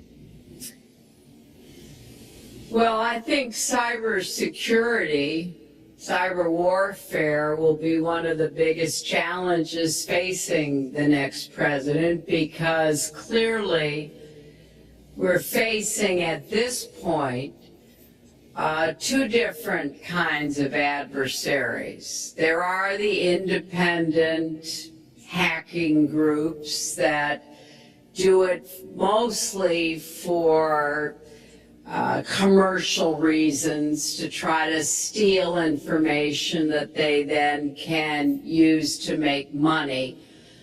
But increasingly, we are seeing cyber attacks coming from states, organs of states. The most recent and troubling of these has been Russia. There's no doubt now that Russia has used cyber attacks against all kinds of organizations in our country, and I am deeply concerned about this. I know Donald's very praiseworthy of Vladimir Putin, but Putin is playing a really tough, long game here. And one of the things he's done is to let loose cyber attackers to hack into government files, to hack into personal files, hack into the Democratic National Committee. And we've recently have learned that, that this is one of their preferred methods of trying to wreak havoc and collect information. We need to make it very clear, whether it's Russia, China, Iran, or anybody else, the United States has much greater capacity, and we are not going to sit idly by and permit state actors to go after our information, our private sector information or our public sector information. And we're going to have to make it clear that we don't want to use the kinds of tools that we have. We don't want to engage in a different kind of warfare, but we will defend the citizens of this country. And the Russians need to understand that. I think they've been treating it as almost a probing. How far would we go? How much would we do? And that's why I was so shocked when Donald publicly invited Putin to hack into Americans. That is just unacceptable. It's one of the reasons why 50 national security officials who served in Republican information in administration have said that Donald is unfit to be the commander-in-chief. It's comments like that that really worry people who understand the threats that we face. Mr. Trump, you have 2 minutes in the same question. Who's behind it? How do we I fight do it? want to say that I was just endorsed, and more are coming next week. It'll be over 200 admirals, many of them are here, admirals and generals endorsed me to lead this country. That just happened, and many more are coming, and I'm very proud of it. In addition, I was just endorsed by ICE. They've never endorsed anybody before on immigration. I was just endorsed by ICE. I was just recently endorsed 16,500 Border Patrol agents. So when Secretary Clinton talks about this, I mean, I'll take the admirals and I'll take the generals any day over the political hacks that I see that have led our country so brilliantly over the last 10 years with their knowledge, okay? Because look at the mess that we're in. Look at the mess that we're in. As far as the cyber, I agree to parts of what Secretary Clinton said. We should be better than anybody else, and perhaps we're not. I don't think anybody knows it was Russia that broke into the DNC. She's saying Russia, Russia, Russia, but I don't. Maybe it was. I mean, it could be Russia, but it could also be China. It could also be lots of other people. It also could be somebody sitting on their bed that weighs 400 pounds, okay? You don't know who broke in to DNC, but what did we learn with DNC? We learned that Bernie Sanders was taken advantage of by your people, by Debbie Wasserman Schultz. Look what happened to her. But Bernie Sanders was taken advantage of. That's what we learned. Now, whether that was Russia, whether that was China, whether it was another country, we don't know. Because the truth is, under President Obama, we've lost control of things that we used to have control over. We came in with the internet, we came up with the internet, and I think Secretary Clinton and myself would agree very much when you look at what ISIS is doing with the internet. They're beating us at our own game, ISIS. So we have to get very, very tough on cyber and cyber warfare. It is a huge problem. I have a son. He's 10 years old. He has computers. He is so good with these computers. It's unbelievable. The security aspect of cyber is very, very tough, and maybe it's hardly doable. But I will say we are not doing the job we should be doing. But that's true throughout our whole governmental society. We have so many things that we have to do better, Lester, and certainly cyber is one of them. Secretary Clinton? Well, I think there are a number of issues that we should be addressing. I have put forth a plan to defeat ISIS. It does involve going after them online. I think we need to do much more with our tech companies to prevent ISIS and their operatives from being able to use the internet to radicalize, even direct people in our country and Europe and elsewhere. But we also have to intensify our air strikes against ISIS and eventually support our Arab and Kurdish partners to be able to actually take out ISIS in Raqqa and their claim of being a caliphate. We're making progress. Our military is assisting in Iraq, and we're hoping that within the year we'll be able to push ISIS out of Iraq and then, really squeeze them in Syria.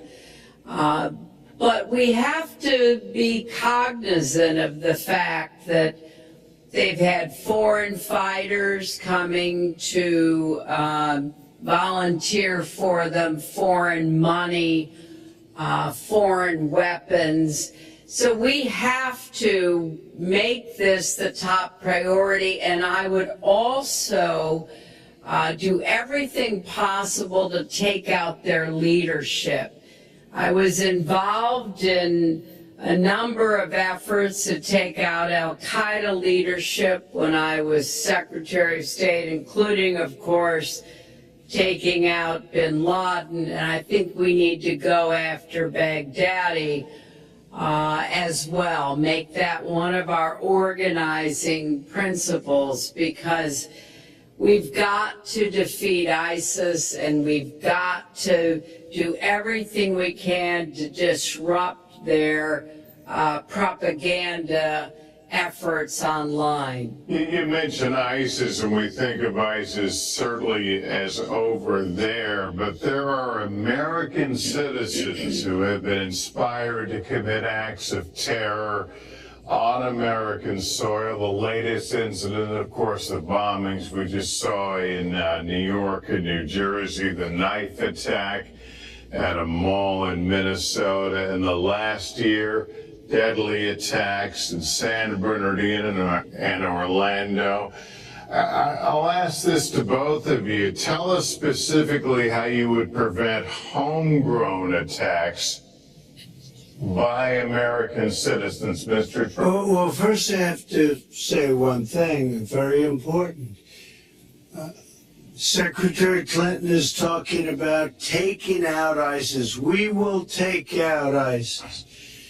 Well, President Obama and Secretary Clinton created a vacuum the way they got out of Iraq.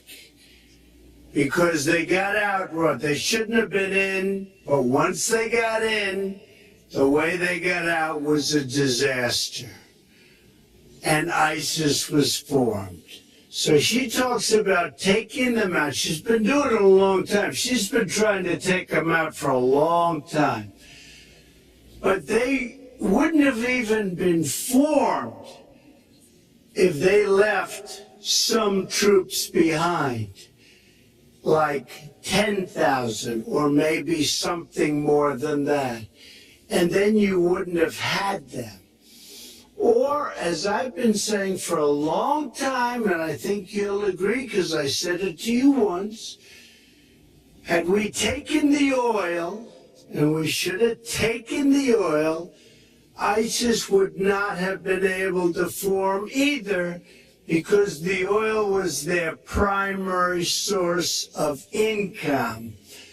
And now they have the oil all over the place, including the oil, a lot of the oil in Libya, which was another one of her disasters. Secretary Clinton. Well, I hope the fact checkers are turning up the volume and really working hard. Donald supported the invasion of Iraq. Wrong. That is absolutely wrong. Proved over and over again. Wrong. He actually advocated for the actions we took in Libya and urged that Gaddafi be taken out after actually doing some business with him one time. But the larger point, he says this constantly, is George W. Bush made the agreement about when American troops would leave Iraq, not Barack Obama. And the only way that American troops could have stayed in Iraq is to get an agreement from the then Iraqi government that would have protected our troops. And the Iraqi government would not give that. But let's talk about the question you asked, Lester. The question you asked is, what do we do here in the United States? That's the most important part of this. How do we prevent attacks? How do we protect our people? And I think we've got to have an intelligence surge where we are looking for every scrap of information. I was so proud of law enforcement in New York, in Minnesota, in New Jersey. You know, they responded so quickly, so professionally to the attacks that occurred by Rahami, and they brought him down. And we may find out more information because he is still alive, which may prove to be an intelligence benefit. So we've got to do everything we can to vacuum up intelligence from Europe, from the Middle East. That means we've got to work more closely with our allies. And that's something that Donald has been very dismissive of. We're working with NATO, the longest military alliance in the history of the world, to really turn our attention to terrorism. We're working with our friends in the Middle East, many of which, as you know, are Muslim majority nations. Donald has consistently insulted Muslims abroad, Muslims at home, when we need to be cooperating with Muslim nations and with the American Muslim community. They're on the front lines. They can provide information to us that we might not get anywhere else. They need to have close working cooperation with law enforcement in these communities, not be alienated and pushed away as some of Donald's rhetoric, unfortunately, has led to. Mr. Well, I'd have to respond. Please respond. The secretary said very strongly about working with. We've been working with them for many years. And we have the greatest mess anyone's ever seen. You look at the Middle East, it's a total mess. Under your direction to a large extent. But you look at the Middle East, you started the Iran deal. That's another beauty, where you have a country that was ready to fall. I mean, they were doing so badly. They were choking on the sanctions, and now they're going to be actually probably a major power at some point pretty soon, the way they're going. But when you look at NATO, I was asked on a major show, what do you think of NATO? And they have to understand I'm a business person. I did really well, but I have common sense. And I said, well, I'll tell you, I haven't given lots of thought to NATO, but two things. Number one, the 28 countries of NATO, many of them aren't paying their fair share. Number two, and that bothers me because we should be asked, we're defending them and they should at least be paying us what they're supposed to be paying by treaty and contract. And number two, I said, and very strongly, NATO could be obsolete because, and I was very strong on this, and it was actually covered very accurately in the New York Times, which is unusual for the New York Times, to be honest. But I said they do not focus on terror. And I was very strong, and I said it numerous times, and about 4 months ago, I read on the front page of the Wall Street Journal that NATO is opening up a major terror division. And I think that's great. And I think we should get, because we pay approximately 73% of the cost of NATO, it's a lot of money to protect other people. But I'm all for NATO.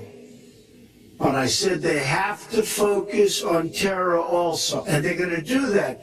And that was, believe me, I'm sure I'm not going to get credit for it, but that was largely because of what I was saying and my criticism of NATO. I think we have to get NATO to go into the Middle East with us, in addition to surrounding nations, and we have to knock the hell out of ISIS, and we have to do it fast. When ISIS formed in this vacuum created by Barack Obama and Secretary Clinton, and believe me, you were the ones that took out the troops. Not only that, you named the day. They couldn't believe it. They sat back probably and said, I can't believe it. They said, no, wait a minute. We've covered when they formed, this is something that never should have happened. It should have never happened. Now, you're talking about taking out ISIS, but you were there and you were Secretary of State when it was a little infant. Now it's in over 30 countries. And you're going to stop them? I don't think so. Mr. Trump, a lot of these are judgment questions. You had supported the war in Iraq before the invasion. What makes your judgment? I did not support the war in Iraq. 2002. That is a mainstream media nonsense put out by her, because she, frankly, I think the best person in her campaign is mainstream media. My question is, since you would you like to hear? Why is your I was against the war. judgment? Wait a minute.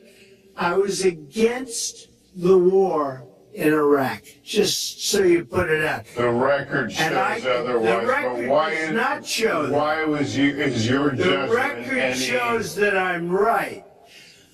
When I did an interview with Howard Stern, very lightly, first time anyone's asked me that, I said very lightly, I don't know, maybe, who knows, essentially. I then did an interview with Neil Cavuto. We talked about the economy is more important. I then spoke to Sean Hannity, which everybody refuses to call Sean Hannity.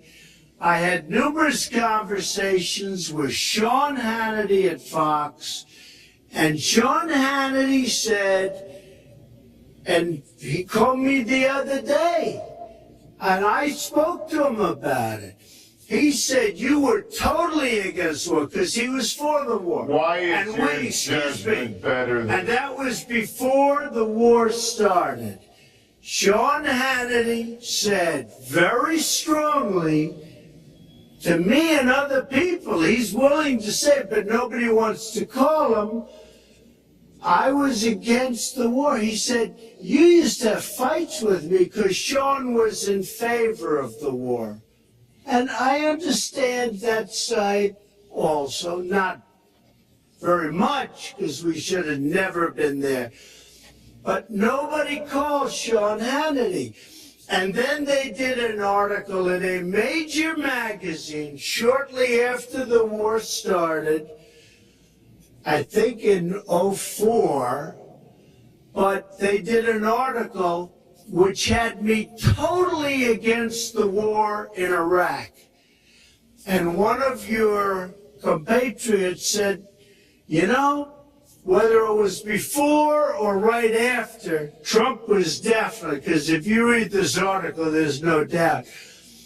But if somebody, and I'll ask the press, if somebody would call up Sean Hannity, this was before the war started, he and I used to have arguments about the war. I said it's a terrible and a stupid thing.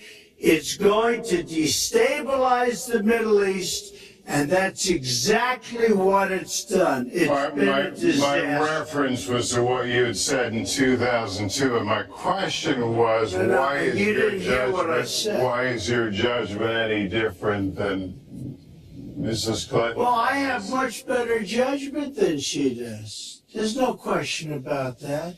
I also have a much better temperament than she has. You know, I have a much better. She spent, let me tell you, she spent hundreds of millions of dollars on an advertising. You know, they get Madison Avenue into a room, they put names, oh, temperament, let's go after. I think my strongest asset, maybe by far, is my temperament. I have a winning temperament. I know how to win.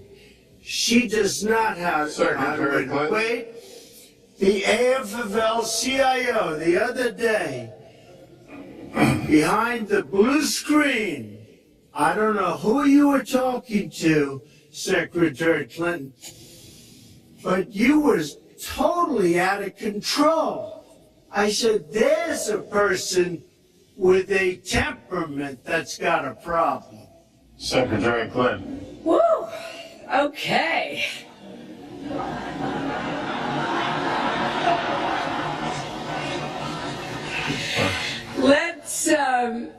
Let's talk about two important issues that were briefly mentioned by Donald. First, NATO. You know, NATO as a military alliance has something called Article 5, and basically it says this: an attack on one is an attack on all. And you know the only time it's ever been invoked? After 9/11, when the 28 nations of NATO said that they would go to Afghanistan with us to fight terrorism, something that they still are doing by our side. With respect to Iran, when I became Secretary of State, Iran was weeks away from having enough nuclear material to form a bomb. They had mastered the nuclear fuel cycle under the Bush administration. They had built covert facilities. They had stocked them with centrifuges that were whirling away. And we had sanctioned them. I voted for every sanction against Iran when I was in the Senate, but it wasn't enough. So I spent a year and a half putting together a coalition that included Russia and China to impose the toughest sanctions on Iran. And we did drive them to the negotiating table. And my successor, John Kerry, and President Obama got a deal that put a lid on Iran's nuclear program without firing a single shot. That's diplomacy. That's coalition building. That's working with other nations. The other day, I saw Donald saying that there were some Iranian sailors on a ship in the waters off of Iran, and they were taunting American sailors who were on a nearby ship. He said, you know, if they taunted our sailors, I'd blow them out of the water and start another war. That would not good judgment. That is not the right temperament to be commander-in-chief, to be taunted. And the worst part of what we've heard Donald say has been about nuclear weapons. He has said repeatedly that he didn't care if other nations got nuclear weapons, Japan, South Korea, even Saudi Arabia. It has been the policy of the United States, Democrats and Republicans, to do everything we could to reduce the proliferation of nuclear weapons. He even said, well, you know, if there were a nuclear war in East Asia, well, you know, that's fine. You know, have a good time, folks. And in fact, his cavalier attitude about nuclear weapons is so deeply troubling. That is the #1 threat we face in the world, and it becomes particularly threatening if terrorists ever get their hands on any nuclear material. So a man who can be provoked by a tweet should not have his fingers anywhere near the nuclear codes, as far as I think anyone with any sense about this should be concerned. That line's getting a little bit old, I must say. Listen. It's a good one, though. I would like to. Well describes the problem. It's not an accurate one at all. It's not an accurate one. So I just want to give a lot of things and just to respond. I agree with her on one thing. The single greatest problem the world has is nuclear armament, nuclear weapons. Not global warming like you think and your president thinks. Nuclear is the single greatest threat. Just to go down the list, we defend Japan, we defend Germany, we defend South Korea, we defend Saudi Arabia, we defend countries. They do not pay us, but they should be paying us because we are providing tremendous service and we're losing a fortune. That's why we're losing. We lose on everything. I say, who makes these? We lose on everything. Well, I said that it's very possible that if they don't pay a fair share, because this isn't 40 years ago where we could do what we're doing. We can't defend Japan, a behemoth selling us cars by the million. We need to move on. Wait, but it's very important. All I said was they may have to defend themselves. or they have to help us out. We're a country that owes $20 trillion.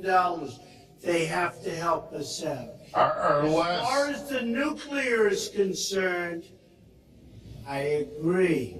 It is the single greatest threat that this country has. Which leads my next question as we enter our last segment here on still on the subject of securing America. On nuclear weapons, President Obama reportedly considered changing the nation's long-standing policy on first use.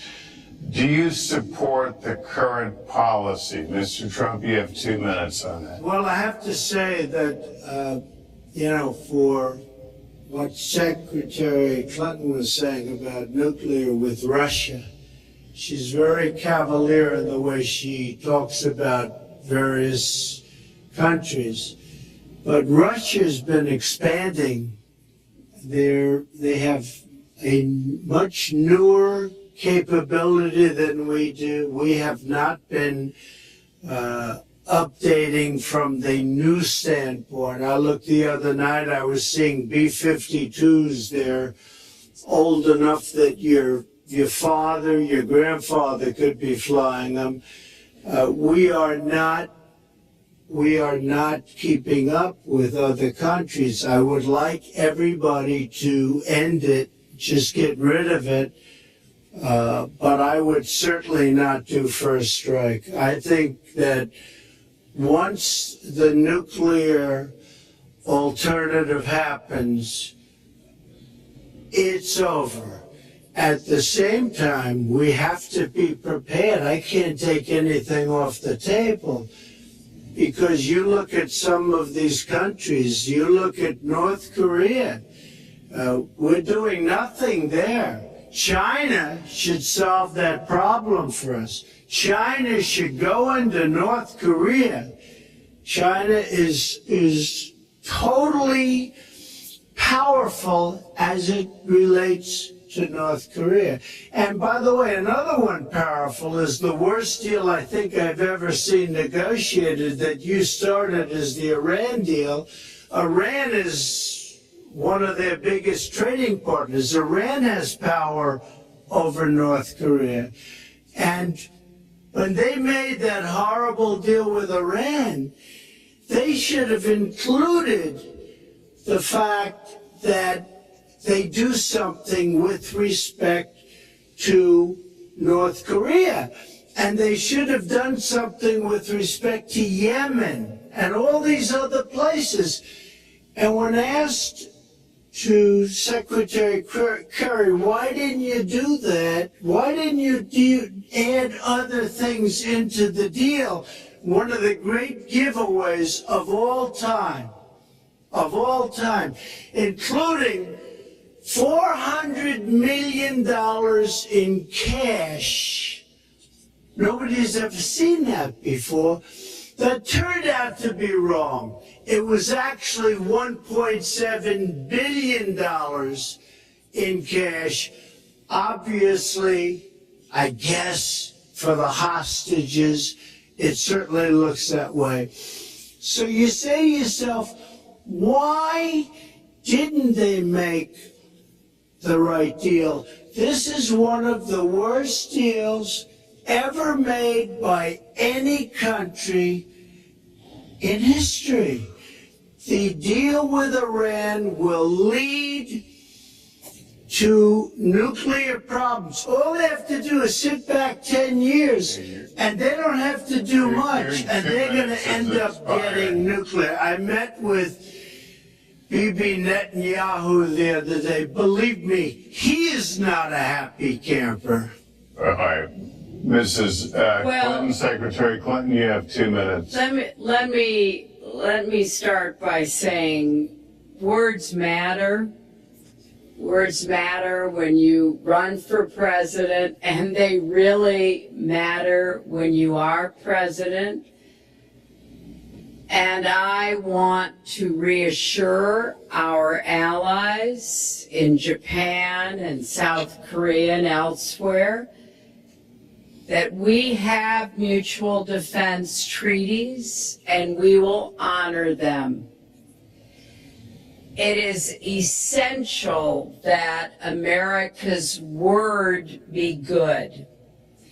And so I know that this campaign has caused some questioning and some worries on the part of many leaders across the globe. I've talked with a number of them, but I want to, on behalf of myself, and I think on behalf of a majority of the American people, say that, our word is good.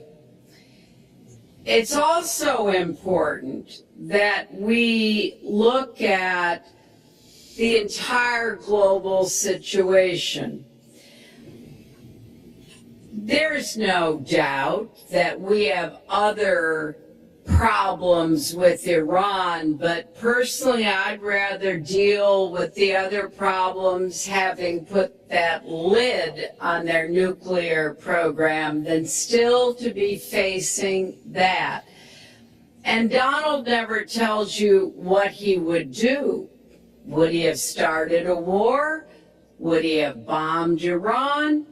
If he's going to criticize a deal that has been very successful in giving us access to Iranian facilities that we never had before, then he should tell us what his alternative would be. But it's like his plan to defeat ISIS.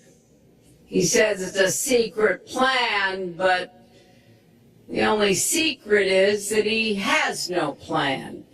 So we need to be more precise in how we talk about these issues. People around the world follow our presidential campaigns so closely, trying to get hints about what we will do.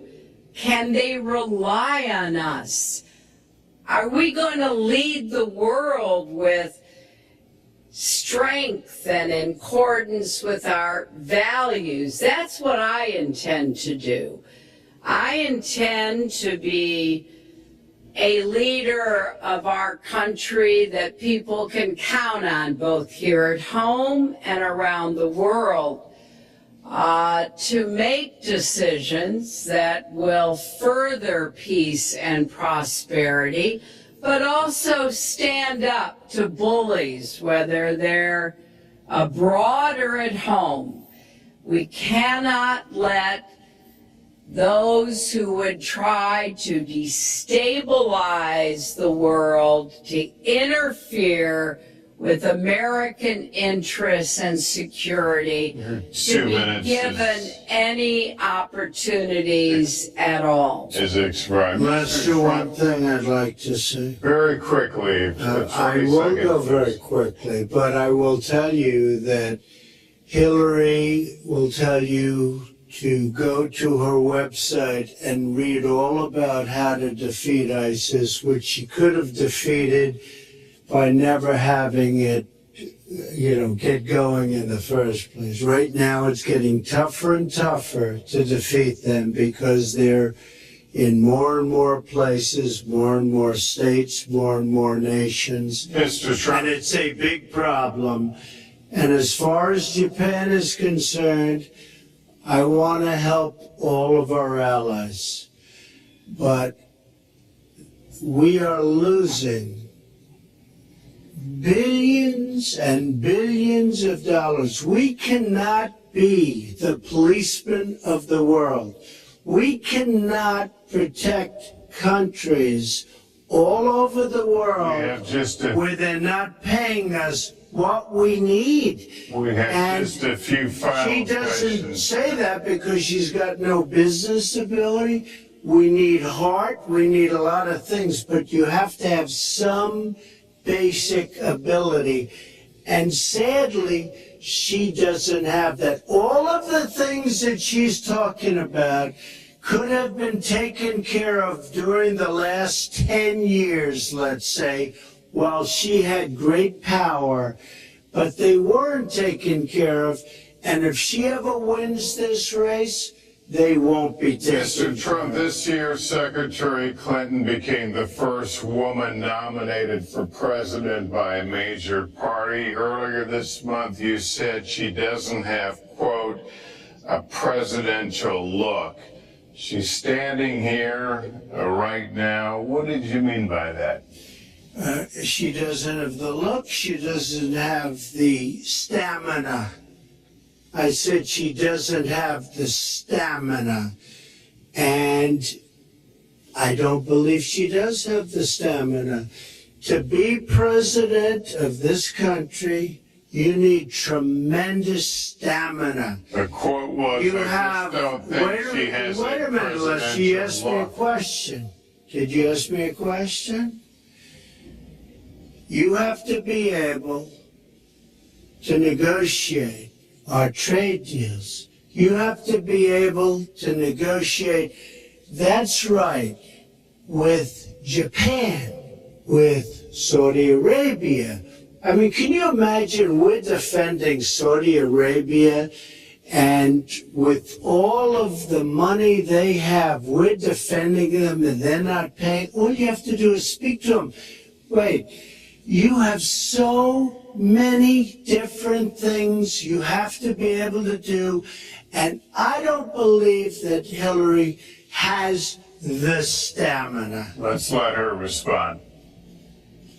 Well, as soon as he travels to 112 countries and negotiates a peace deal, a ceasefire, a release of dissidents, an opening of new opportunities in nations around the world, or even spends 11 hours testifying in front of a congressional committee, he can talk to me about stamina.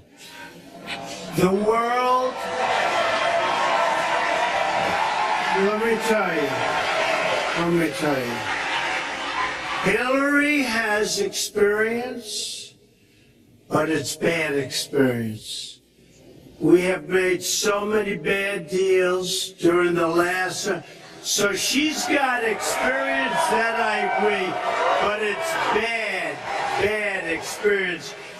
Whether it's the Iran deal that you're so in love with, where we gave them $150 billion back, whether it's the Iran deal, whether it's anything you could name, you almost can't name a good deal. I agree. She's got experience, but it's bad experience. And this country can't afford to have another 4 years of that kind of experience. We are at the final question. One thing, Very Lester, quickly, is, we're at the final question he now. tried to switch from looks to stamina. But this is a man who has called women pigs, slobs, and dogs, and someone who has said pregnancy is an inconvenience to employers, who has said women don't deserve equal pay unless they do as good a job as men. And one of the worst things he said was about a woman in a beauty contest. He loves beauty contests, supporting them and hanging around them. And he called this woman Miss Piggy.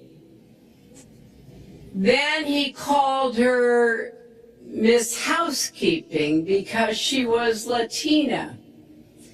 Donald, she has a name. Where did you find Her this? name Where is did you find Alicia this? Machado. Where did you find And it? she has become a U.S. citizen, and you can bet Oh, really? she's going to vote this November. Okay, good. Let me just tell you, Mr. Trump, me if you just, take 10 seconds and then you we're going to have know, the final question. Hillary is hitting me with tremendous commercials. Some of it said an entertainment. Some of it said somebody who's been very vicious to me, Rosie O'Donnell. I said very tough things to her, and I think everybody would agree that she deserves it, and nobody feels sorry for her. But you want to know the truth? I was going to say something Please, very quick. extremely rough to Hillary, to her family, and I said to myself, I can't do it. I just can't do it. It's inappropriate. It's not nice. But she spent hundreds of millions of dollars on negative ads on me, many of which are absolutely untrue. They're untrue and they're misrepresentations.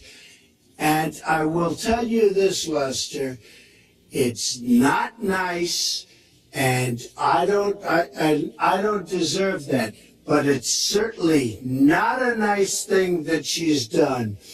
It's hundreds of millions of ads, and the only gratifying thing is I saw the polls come in today, and with all of that money, We over have to move on to $200 the million final question. is spent, and I'm either winning or tied, One and I've of you- spent practically nothing. One of you will not win this election. So my final question to you tonight, are you willing to accept the outcome as the will of the voters? Secretary Clinton? Well, I support our democracy. And sometimes you win, sometimes you lose. But I certainly will support the outcome of this election. And I know Donald's trying very hard to plant doubts about it, but I hope the people out there understand this election's really up to you. It's not about us so much as it is about you and your families and the kind of country and future you want. So I sure hope you will get out and vote as though your future depended on it, because I think it does. Mr. Trump, very quickly, the same question. Will you accept the outcome as the will of the voters? I want to make America great again. We are a nation that is seriously troubled. We're losing our jobs. People are pouring in to our country. The other day, we were deporting 800 people, and perhaps they passed the wrong button, they pressed the wrong button, or perhaps, worse than that, it was corruption. But these people that we were going to deport for good reason ended up becoming citizens.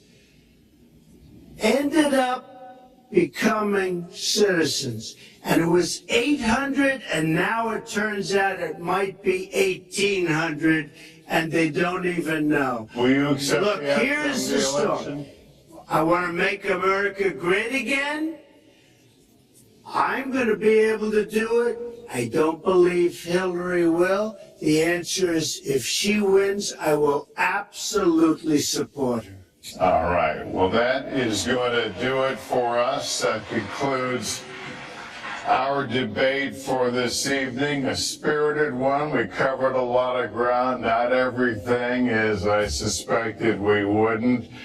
The next presidential debates are scheduled for October 9th at Washington University in St. Louis. and October 19th at the University of Nevada, Las Vegas. The conversation will continue. A reminder, the vice presidential debate is scheduled for October 4th at Longwood University in Farmville, Virginia. My thanks to Hillary Clinton and to Donald Trump and to Hofstra University for hosting us tonight. Good night, everyone.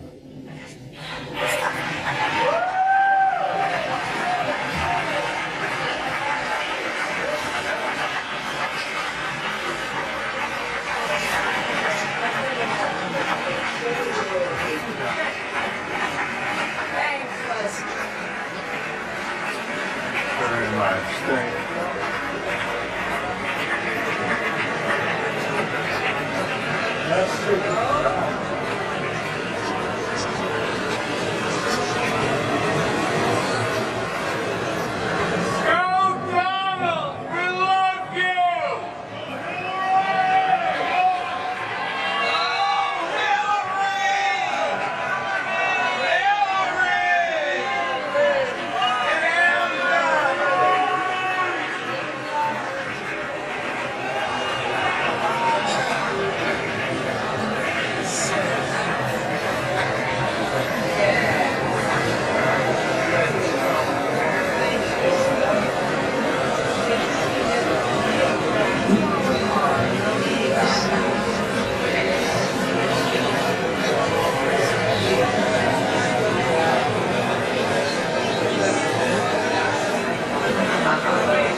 Yay.